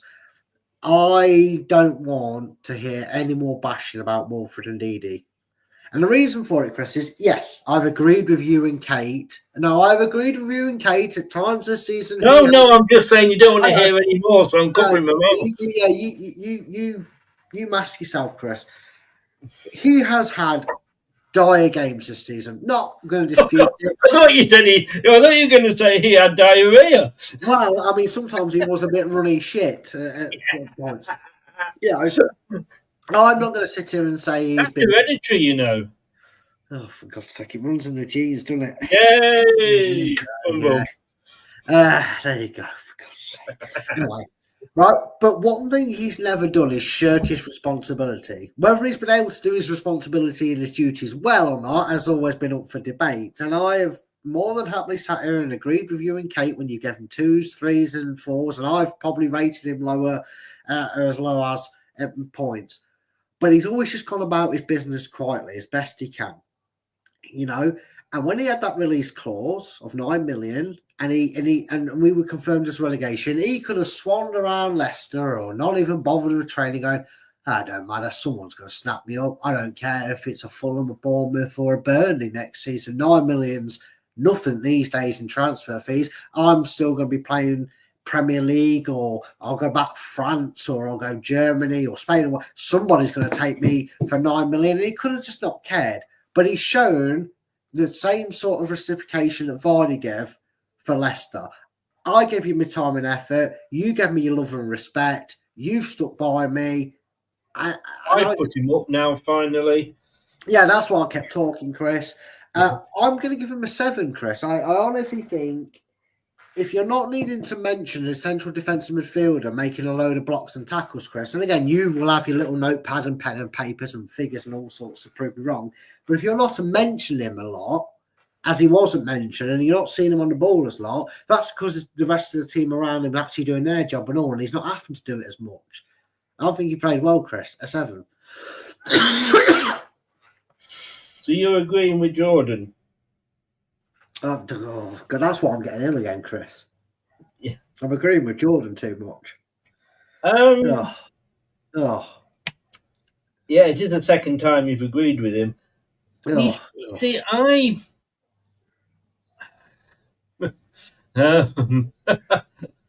just laughing at Wayne's post. I'm going to give him a 7. I can't disagree with you. It was a nice touch to get the assist for McAteer. It was a lovely little deft clip. I'm going to agree with you. I think sometimes if a player, you don't pick him out, and this is going to be very Michael Owen-ish here, because it either means he's doing fuck all, or he's just doing his job and getting on with it. And I think he did his job and got on with it. And I was surprised it was him that left to allow Skip on, to be honest with you. Yeah. But there may be something else, obviously, behind that. Your love child, Boo Boo. Boo Boo. Sometimes he was too ambitious with forward balls. Sometimes he brought groans from the crowd by going backwards, but there were lots of decent interceptions and neat passes into attacking areas and a good all-round display. Gets a 7, and he also gets a question, what match were you watching, Jordan? Well, yeah, because I don't really remember him doing too much other than strolling back and getting groaned when he passed the ball backwards. not his greatest game, and it wasn't done in the mantra of someone who was like, "Oh, I can't be bothered." I just think that's Samare. Wayne, no. I'd already pre-read that, so I knew it was coming. I just think that's Samare. I don't know if it's a French thing. I don't want to be biased towards it. Samare, ma. Sorry. Well, yeah, that's Samare. Do. Anyway, I just think that's his mentor. I think that's the style of play he was raised on, and how he's supposed to go back doing his job. I didn't really know he was on the pitch at times, Chris. I'm again, because it wasn't a disaster of a result, and it's a good result for Leicester, I'm going to give him a 6. I thought we were going to agree then. I don't know. I just wasn't impressed with him. I don't think he should have been starting. I think he's had plenty of opportunities to be part of Redemption FC and has failed, in my mind. He's had to be in Redemption FC, you've got to be playing over a few games, and he did it for one game, and then that's it. He does what he does. Guess a 5 from me. Yeah, I have to admit, Chris, I was tempted to go for that one, but it was just, I feel like if I'm saying good things about Will for not really having to be mentioned, no, you give what you want to give. I'll put 6. If you want to change it, you can do. No, I keep it as a 6. Yeah. Okay. Casey McAteer. He struggled to keep tabs on Davis early on, and it was the Ipswich left back who caused City a lot of trouble.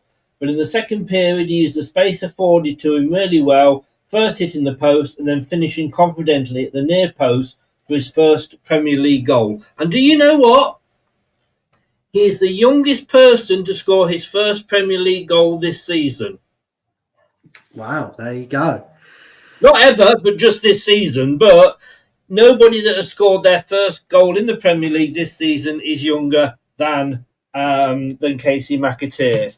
Interestingly, 1, 2, 3, 4 of us went for him as our man of the match. Jim was just being American, wasn't he, really? He got an 8 off Jordan. Yeah, I mean, for me, Chris, you just mentioned it there, really, off the back end of Samare, saying if you want a redemption, yes, appearances-wise, you'd say Samari got that with how many times he's appeared this season. But in terms of consistency effort, 1, then doesn't do much for 5, then 2, and then doesn't do much for 6, isn't really redemption. Casey McAteer, on the other hand, he's just been shoved aside for the last couple of seasons, hasn't he, Chris? He got started, he was behind Wanya Marcel. The other forgotten man, although that's not Rude's fault. I mean, he's just been out on loan and injured. But he was behind him, and then he had to overtake him, and then Fatu came in and he took his spot, and he's struggled to maintain it. And I didn't think he was up to this level. And then for whatever reason, Rude grew a brain cell and thought, well, maybe I should play this right winger we've got over playing a midfielder or an attacker out there like he was doing with Ayew, and he has shown and proven me wrong, as well as others, Chris. He never gave up. He was always a nuisance all game. He wasn't afraid to get into scraps with players and wind them up and just tell them to shut up and deal with it and stop crying and stuff like that, because they were trying it and he wouldn't have it. He was like, well, come on then, mate, let's see what you've got. You're so tough and so big. I'll put the ball past you next time. And if anyone other than Vardy deserved a goal for his hard work and tenacity, it was Casey McAteer. Yeah. It really was. Now, Chris, I'm in a bit going to give 2 ratings to one player. But he was my man of the match. Mm-hmm. Now there was some cause for raise, but for commitment, for effort, for determination to prove that he belongs here, and not just here, Chris. He deserves to be one of the first names on that team sheet come next season when he'll be up against Fatui for his place in the squad. and maybe even Marcel, if he returns from his loan, has done everything right.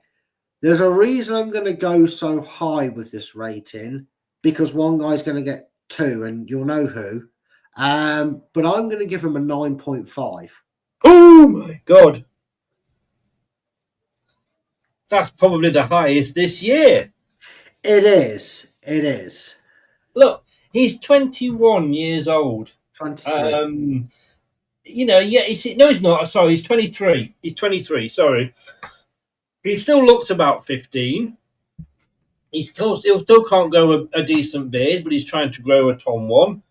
I'm going to say, I'm the best way to describe me on Casey McAteer is this. I don't know, it's so difficult not to look smug at this point. I can remember, and I think I said this in the post-match, a couple of seasons ago, we played Northampton in a pre-season friendly. Yeah, I remember where you're going with this. Yeah, he was on the left. Yeah, and I remember thinking, he looks all right. If he's going to be our left winger, this was obviously before we signed Mavididi or Fatawu. I thought he's going to be all right. And I talked to him straight away, and I think he was very underused. Now, I know Craig is not convinced that he's a Premier League player. He was my man of the match, and I gave him a 9. Ooh, we were both. You'll understand why mine's a 0.5 higher in a bit, but yeah, we were both on the same wavelength. And Chris, yes, yeah, I think he was. I mean, he was unlucky not to score more. I mean, he hit the post, and he was also. And Wayne says there, he should be one of the first names on the team sheet.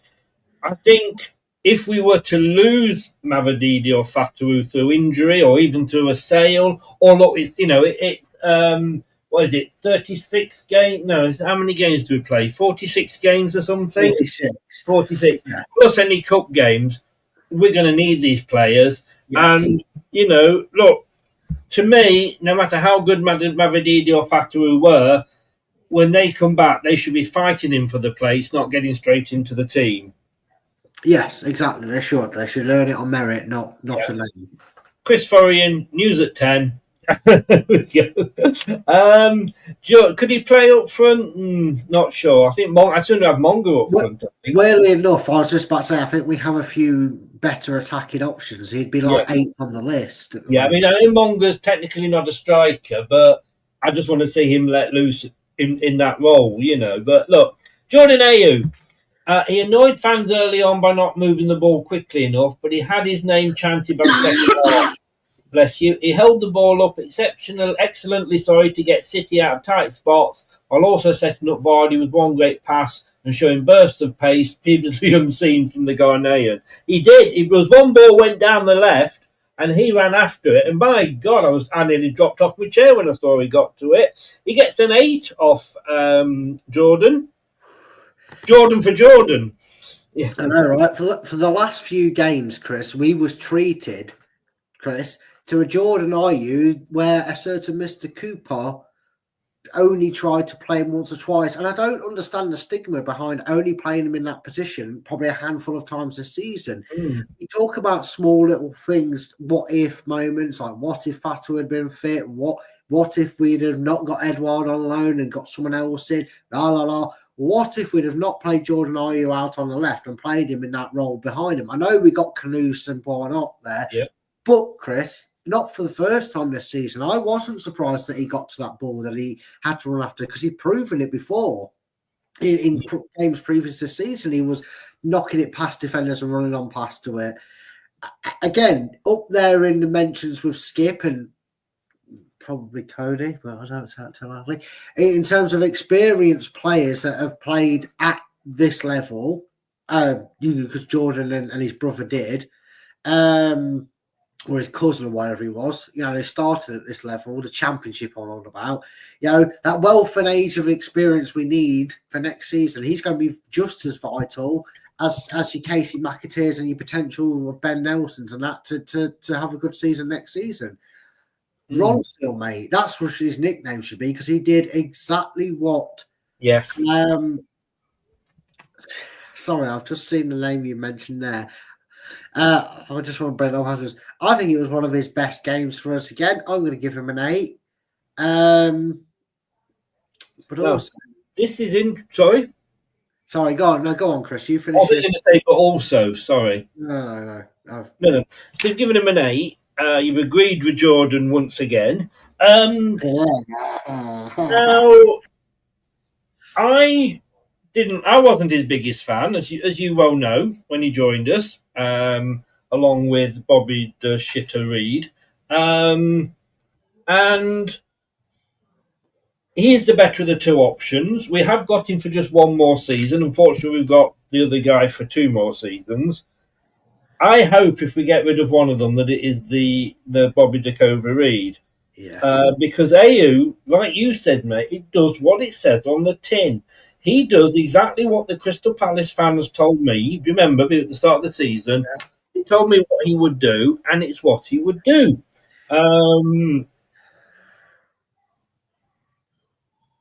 I think if we're looking at a possible 3 behind a single striker of Mavadidi, El Kanous if he's still here, Fatawu, and throw into that pot, Alves and McAteer, as we've just said, the guy that can hold the ball up for you and bring those players onto you and set them up for goals is this man here. Yeah, the guy definitely, Chris. Wants to get you a free kick for El Kanous, whoever, to take the free kick. This is the man here. He knows how to win you a free kick. He was my, if I got it right here, he was my deserves a mention, and I gave McAteer a 9. I'm going to give him an 8.5. Yeah, no, that's fair. Yeah. So you've got 9.5 McAteer, 8 AU. I've got 9 McAteer, 8.5 AU. We've kind of cancelled each other out. What are we doing here? Really bad. The Leafs didn't do very well last night. I take it they lost then, Tom. Right. Speaking of Leafs, Chris. I just wonder if that Ipswich player is a long-term sufferer of child abuse or was bullied heavily at school, because I don't know if you heard the name correctly. You probably thought the commentator was calling him Lees Clark, but Ipswich actually have a player called Leaf. Now, what in the crackhead addicted parents are calling their child's Leaf? All right, it was spelled Leif, but it doesn't make it any better. That poor lad must be so grateful he's made it as a professional footballer, because he would have got bullied for all eternity. Why would you call a child Leaf? Oh, I bet you the amount of girls he went up to and asked on the date, they went, just like your name, mate, leave me alone. I must have got bullied. What sort of generation are we living in where I'm waiting to meet somebody and go, all right, mate, my name's Brad. What's yours? My name's Lightbulb. Lightbulb O'Houlihan. And here's my sister Branches. What sort of fucked up universe are we living in where you're called Leaf as a first name? Because I honestly, for 20 minutes, Chris, I thought maybe my hearing's going, maybe it is Lee, and I'm just hearing something and the commentator is just saying it weirdly. But I searched him up and his name is Leaf. Yeah, don't care. You must have been bullied. It's Leaf. It's a I only know this guy because in the 70s he was supposed to be the new David Cassidy and the heartthrob for the ladies. Like, I get certain ones like Ruby and coloured names, like Indigo or whatever. You can deal with them because you can kind of go, well, I'm a Ruby. You can play, but called Leaf. What we're going to have? Compost. Is that his dad? Can I just say, Wayne brings the level down yet again.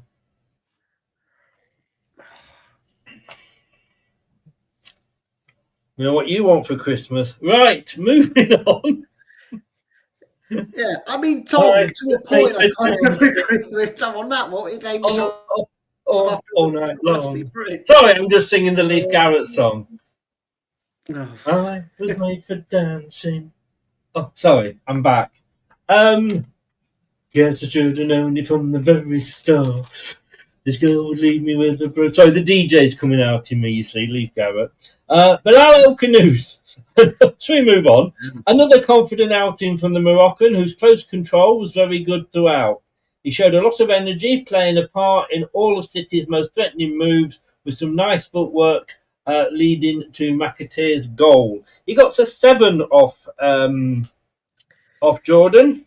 I'm going to ask the question, what game was he fucking watching? Really? Yeah, I don't remember El Canoes doing much on the ball. Well, I'm going to jump ahead of you here because I've given him 8. Sorry, what? Chris, floor is yours. Tell me why you warrants an 8. What did I potentially miss in 97 minutes of football that signified remembering anything El Canoes did? It was one of those performances where he may not have been outstanding, but he was industrious.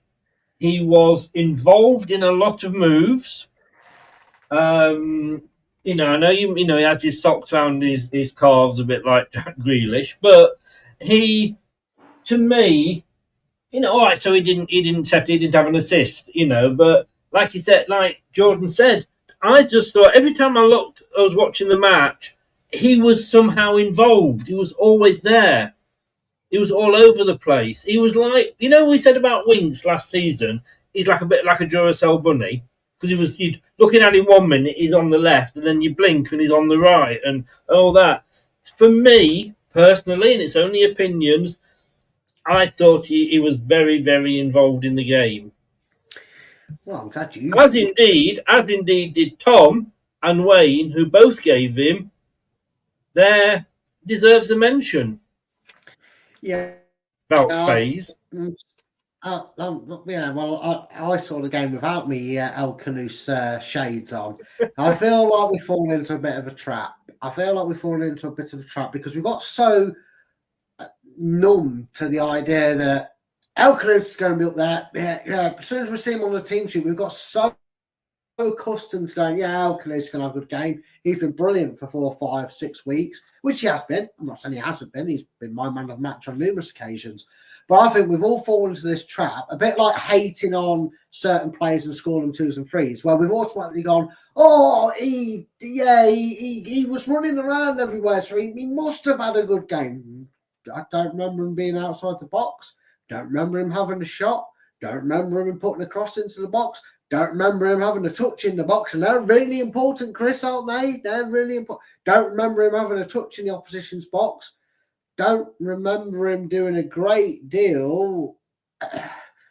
It's a 6, Chris. And that's because we didn't lose the game.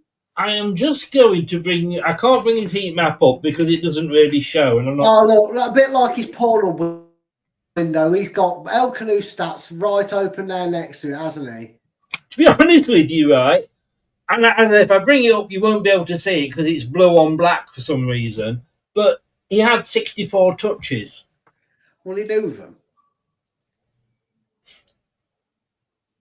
I mean, if we take him off and we bring... Who did you give 9.5 to? McAteer.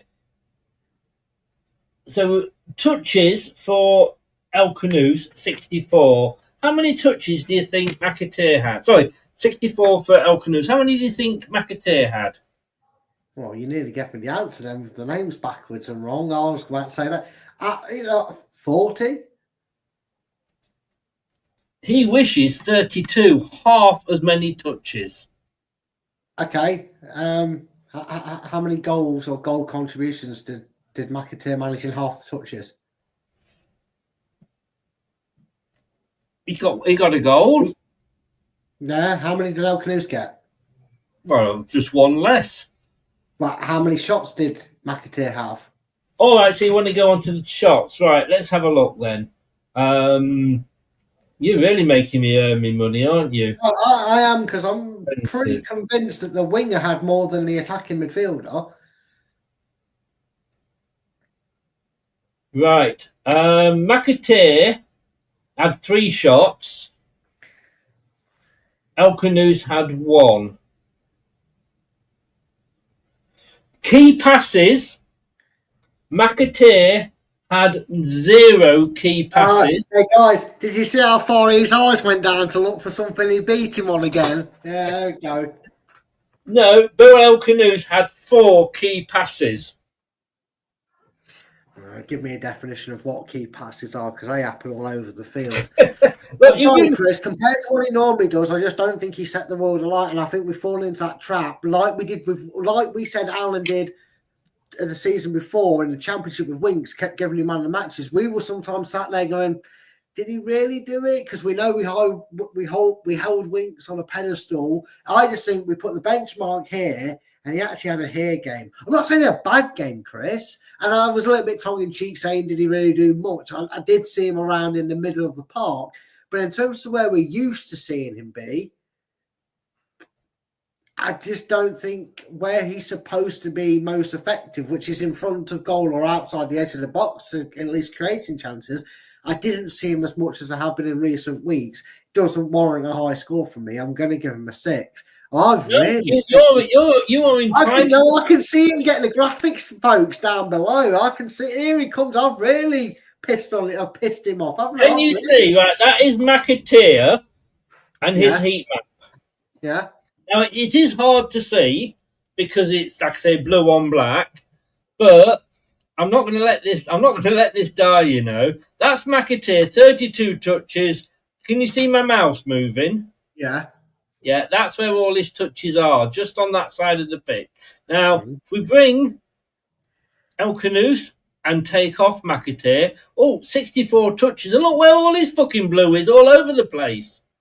Chris, where's his shoot? Where's his shot from? Where's his one shot from?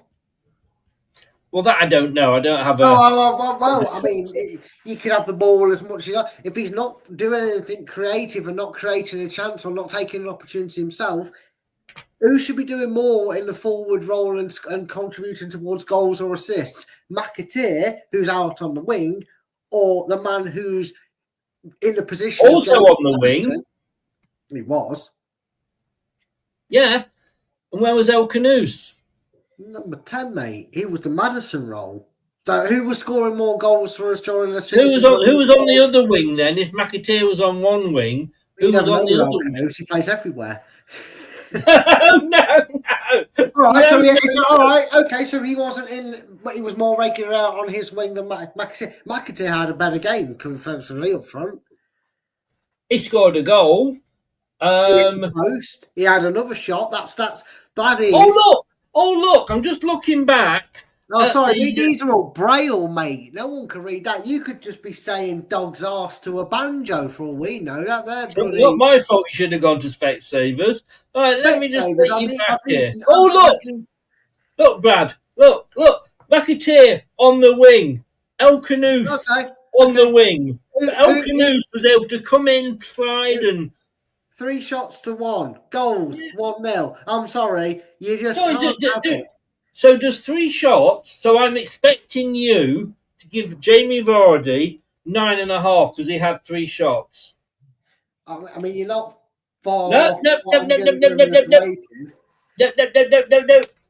9.5 coming up for Vardy in a minute. No, because you just won't have the point just because I won't lick his arse. He had a bad game, Chris, compared to what he normally does.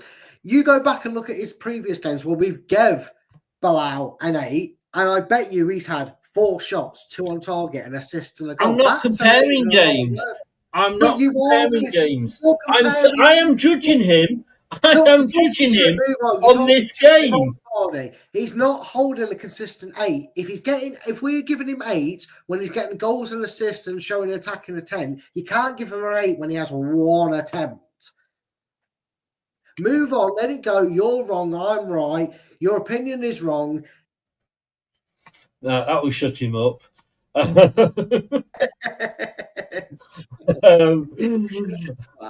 Yeah, Wayne, exactly, Wayne. Elkanus was doing tomorrow's work.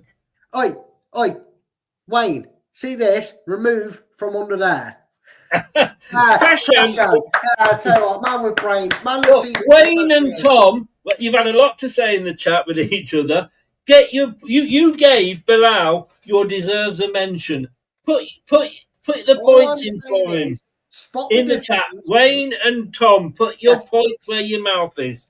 Wayne and Tom, tell everybody else in the chat who's got half a brain cell, right? Tell me the difference between John Rudkin and Tom and Wayne with Chris. Oh, he doesn't like it. Tom and Wayne. I'm just saying, who got handed? I wasn't the one that was given delusional nines man of the match is Jamie Vardy. Who are you going to trust, folks? Someone who actually picked a man of the match or aspects of playing. You know what? Wayne and Tom, when I started this channel, believe it or not, it was just me and Brad. And Brad was very much teacher's pet. And he doesn't like it that new kids have come in on the block. And that's another I'm going to stop poisoning their apples. Right, guys, come on. Oh, Wayne and Tom, come on, get your points in. Get your points in. No, Wayne, no. You see, this is why. This is why. I'm going to have to show this, you see. Can you see that? Deserves a mention. Yeah. You put AU, fuck, phase, IU, elk. No, I didn't. You can't read. No, excuse me, you're talking about me. You gave FaZe deserves a mention. And he was the worst defender. Only on your statistical bollocks, but on your statistical bollocks, El Canoes outperformed McAteer, who got a goal and provided goals. No, because I gave McAteer 9. Look, we're not even talking about him now. You've changed the picture. Move on. Subjects change full time. They are VAR. Referees get it. I gave McAteer 9. And your boyfriend. And El Canoes 8. So. Yeah, makes all the difference. Yeah. You bum. You're gonna have an orgy at this rate with this squad. Amount of loving you give in. Wayne and Tom, until you come with your scores, I'm not putting your comments up. So there you go. Right, Jamie Vardy. Talking of bum licking, Wayne and Tom. Jamie Vardy. The man of the moment, after missing 2 chances, he did not lose heart and scored in classic fashion. The run, the finish, and the celebration were perfect. What a great way to sign off. 9. Right. I said there was going to be 2 ratings. And here it is. Here's the man who's been so good he deserves 2 ratings, right? He's going to get his sentimental 9. He's got to do it. His shirt number is the perfect send-off in terms of 500, 200. But realistically, Chris, now this is where me and you actually both had brain cells compared to the other lot. Now, I'm not saying they were wrong, but they were. We don't make the rules. We just enforce them. It was a performance from Jamie Vardy that if he don't score that chance, not only is he forcing his way onto the pitch against Bournemouth, Chris, but it's a bog standard same old performance we've bemoaned about Jamie Vardy all season. Let's face it, that first attempt he had where the control let him down and he was forced out wide. The other one where he kicked it against the side netting.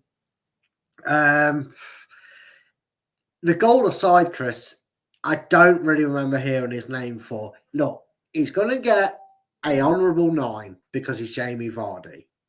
But in terms of actual team rating, I'm going to give him, because he scored a goal, and I agree, Chris, he got 3 touches, scored 1 goal, doesn't mean he had a brilliant game. It just means he's fucking Jamie Vardy. Because if you give 3 chances to any other striker that isn't someone like him or Salah or Haaland, they're probably missing him and going goalless. I'm going to give him a 6.5. Yeah, I'm going to be fair, Chris. These aren't blue tinted. I am if I'm nothing, I'm firm but fair with the players. Yeah.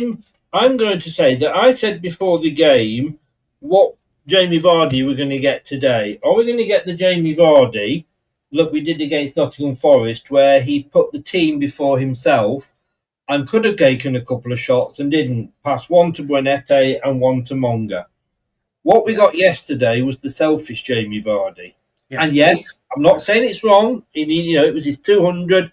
I'm just saying that's what we got. There was one of his early chances, probably his first one, and it might have even been El Canoes or McAteer in the box, open. If he'd pulled it back, it would have been a goal. Yeah.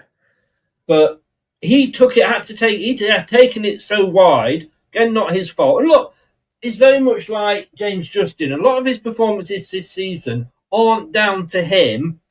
They're down to the fact that he's not been passed the ball, a bit. So, it's not his fault. But if you take the fact that he scored that goal away and take I can't give his performance a high mark just because he scored this 200th goal. I am treating this the same as I would treat any other match where he had 3 shots and only scored 1. And I must admit, the one that he scored, I didn't think he was going to get, but he somehow got it through a defender's leg and past the keeper. So fair play to him for that. Apart from that, it wasn't much of a brilliant performance at all. And I know that he was man of the match. Well, the performance, Tom gave the team a 9 because it was Jamie Vardy's 500th game and his 200th goal. Jim gave him a 9, and Wayne, quote him, cocky shit Vardy he got a 9 off Wayne. There we go. That was an impersonation of M3 at the weekend. He gets, I've got to say,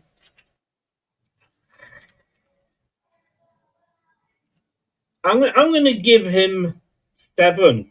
I think, because he did get that goal. We did win it. And, yeah, but 6.5, 7, potato, isn't it? But it certainly was not a classic Jamie Vardy performance at all. And he gets that 7. In fact, what I said with Justin? He got 6 plus an extra 1 because he set up the goal. Yeah. I'm actually going to give Vardy a 6 plus 1. 6 for his performance, 1 for scoring the goal. Right, we're going to very quickly run through the subs now. And we're going to go with Ricardo Pereira, got a 6 off Jordan. I'm going to give him a 5.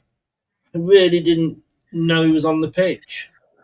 Yeah, I think it was more of a go and get a round of applause from the fans one last time sort of thing. I'm going to give him 4, Chris. 4. I don't blame you. I was probably being... I'm hearing his name, Chris. I don't remember him doing anything. No. Here we go. Are you ready for a bit of this?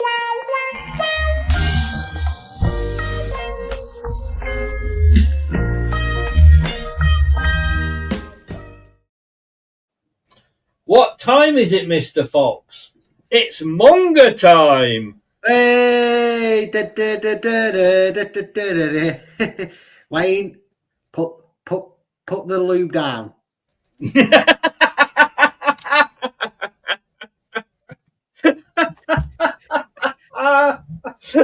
beat me to that then, but I was going to say put the tissues down. Well, I get the same. He got a 7 off Jordan. I'm actually going to give him an 8 because when he came on, he was terrorising their players, so much so they're having to knock him over, and they've got 2 players on him a lot of the time, and he was still beating them. Yeah, Chris, you need to change the picture over, although maybe not. If Wayne's still in the chat, he is. There you go. Might get too excited. No, it's still Ricardo Pereira. So, are you sure you want to change it over, or are you going to keep it on there just to keep Wayne? Oh God! Oh no! I didn't want. Didn't want to get Wayne too excited. I mean, I don't blame you. We'll end up in a court case. Oh, I thought it was brilliant, Chris. And like I said, if there's any small molecule of a chance that he's going to go, yeah, you know what? I know what you're saying, agent. And I know I could probably get a lot of money at Man City or wherever it ends up potentially going to. They come for him, but all they're going to want to do is loan me out, aren't they? Well, they're only going to want to loan you out to the Championship. So I'm going to round it up. What did you want to give him, mate? I think he was impressive. I'm going to give him a 7.5. A 7.5. Yogish said, please watch the game again. Ricardo had a good game. Did a brilliant crossfire pass to Thomas. Sorry, I better give him a 9 then because he played a good pass. So, no, I get what you're saying, Yoshi. It's all about opinions. We totally respect yours. Yeah, I think at that point, no, we weren't paying him attention, if that makes sense. Yeah. You know Ricardo for club captain next season. Well, maybe the 5 games that he's not injured for, possibly. You know. Evans got a 6 off Jordan. I've got to say, I'm going to give him a 4 because I didn't really see him or hear his name mentioned. No, sadly, again, he's being overshadowed by the man who's still on screen. Give Wayne another 3 seconds to be finished. So let's change the picture. No, you didn't. You went there.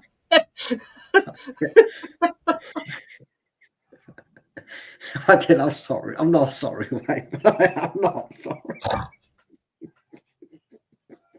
I'm evil. That was one of intrusive thoughts. I promise you, Wayne. I was supposed to stay in my head and not.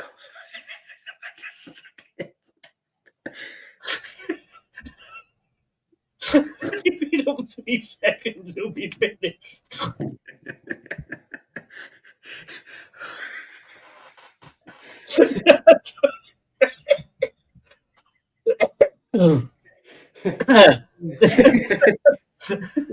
He's crying. Yeah. Oh. Chest hurts. Oh. Oh, good God. Anyway. Is this not an 18 rated channel? I don't know. We have new sponsors for the channel. It's Kleenex. Durex, more like. Moving on. Let's get back onto let's not get back onto Jake Evans. I didn't mean it like that. Let's carry on talking about Jake Evans. Oh, right. I'm just going to get this over and done with our review, Chris. It was sentimental and nice that he got on for 10 minutes, but he didn't really touch the ball and do much with it as it is. I think he needs to learn what I'm going to give him a 5. It's broke me that. 5. Daka got a 5. Again, I don't think he did much. I'm going to give him a 4 again. John was funny, Chris. The one thing I actually noted Daka doing was sprinting, chasing down the goalkeeper. I was sat watching it, down there, watching it on my TV, and I remember going, "Hey, go on, Monga, you can chase down the ball." And the commentator went, and Daka puts pressure on the keeper. Went, "Oh, fucking hell, Daka's on." That's the only reason I knew he was playing. So, 5. Why not? 5. Skip wasn't on it long enough to give a score. No. I don't even remember seeing him. I'm not going to give him a score. Yeah, I'm not either. It's not. No. I always say it's not fair to try and rate a player when they don't get a chance to do much. No. Ruud van Nistelrooy. Do you believe it or not? I'm only actually going to give him a 5 because what did he have to do today? But you could have gone down there or me, put the same team out and said, go and get Vardy his 200th goal. Yeah, to be fair. He didn't need to do anything. You know what, Chris?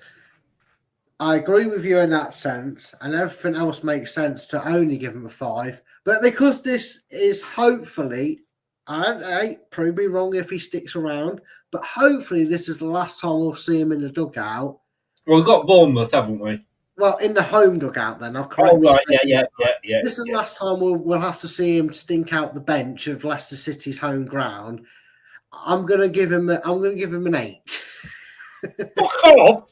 Really? No. Managerial wise, I'm with you, but as a joke, he would get an 8 just for the fact that this, thankfully, is going to be the last time we see him there. It's a 5, Chris. It's a 5. It's a 5. Fucking hell, mate! You were nearly sacked. I was nearly giving your position to Wayne. Right. Okay. Here we go. Official now. Team performance. Now, Tony summed this up earlier, and I've saved this. That I don't know if Tony's still in, but it says here: Vardy showed lost over another poor display, and team selection very fortunate to get 3 points. On the flip side of that, the team performance by Jim was 9 because of Vardy. Like I said earlier, for Wayne was 9 because of Vardy, and for Tom, it was 9 because of Vardy. I'm very much on Tom's side there. I gave them a 6.5. I think you gave them a 7, Brad, didn't you? I believe so, if I remember rightly. Yeah. But then you did make Faze your deserves a mention. This was the official one. Look, we don't get this through now in time for the match, post-match reaction, so we always do the official one on this show now. The team performance given by Alan, who is at the match, so not like us watching it on any legal way of watching these things. He's there at the match, and he was late because obviously stayed behind for the Vardy party.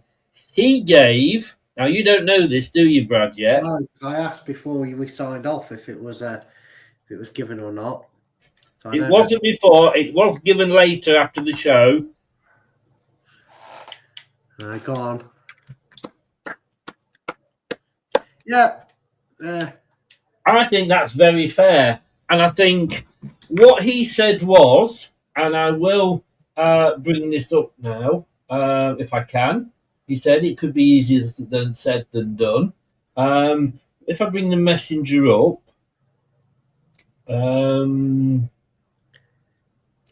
where's he gone? Alan. He said, not a classic, but we did enough. And he gave him a 6. And I think that is very much the way we were thinking, weren't we?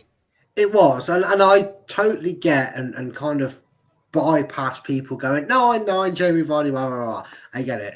I mean, we all know who came bottom of maths set, don't we, with Wayne's thing there? Well, I'm just reading Wayne's comment there, and yeah, Wayne, do you want me to send you my calculator?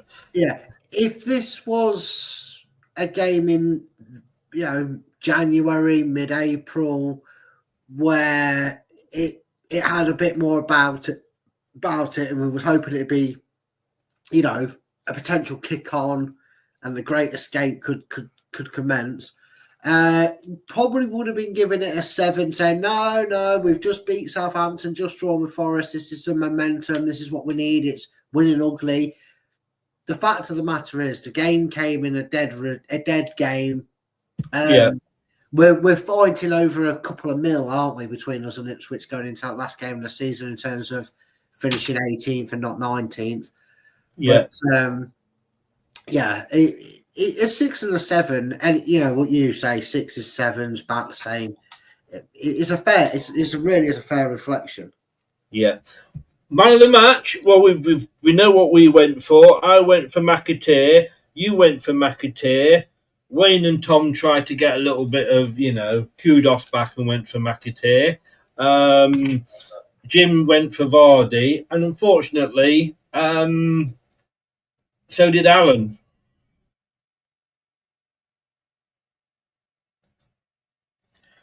Now, he said that they belonged to and look, I've got to go with it because he has the official word, so I've got to give it to Vardy. I don't begrudge Vardy because, look, you can't begrudge it on the day. as an individual, certainly not as a team performance. But we're going to go on to deserves a mention. Yeah. Remind me, Brad, who went for FaZe? Some genius did. Some wise man beyond his years that can see the game in a different way. I believe. Craig wasn't on the show, was he? No, I said wise man, not wanker man. Oh, Tom says I was the first one to say McAteer as well. You were the first one because on my list you were the first name. Don't try and get any credit for that, Tom. For fuck's sake, Tom. I love you, but that's trying to build your part up, isn't it? I'm the one that awards the deserves a mention because that's my channel and I decided to do that. But I'm giving it to this guy. I know my deserves a mention was Ayew, but if we are going to make Vardy the man of the match, then this guy deserves deserves a mention tag.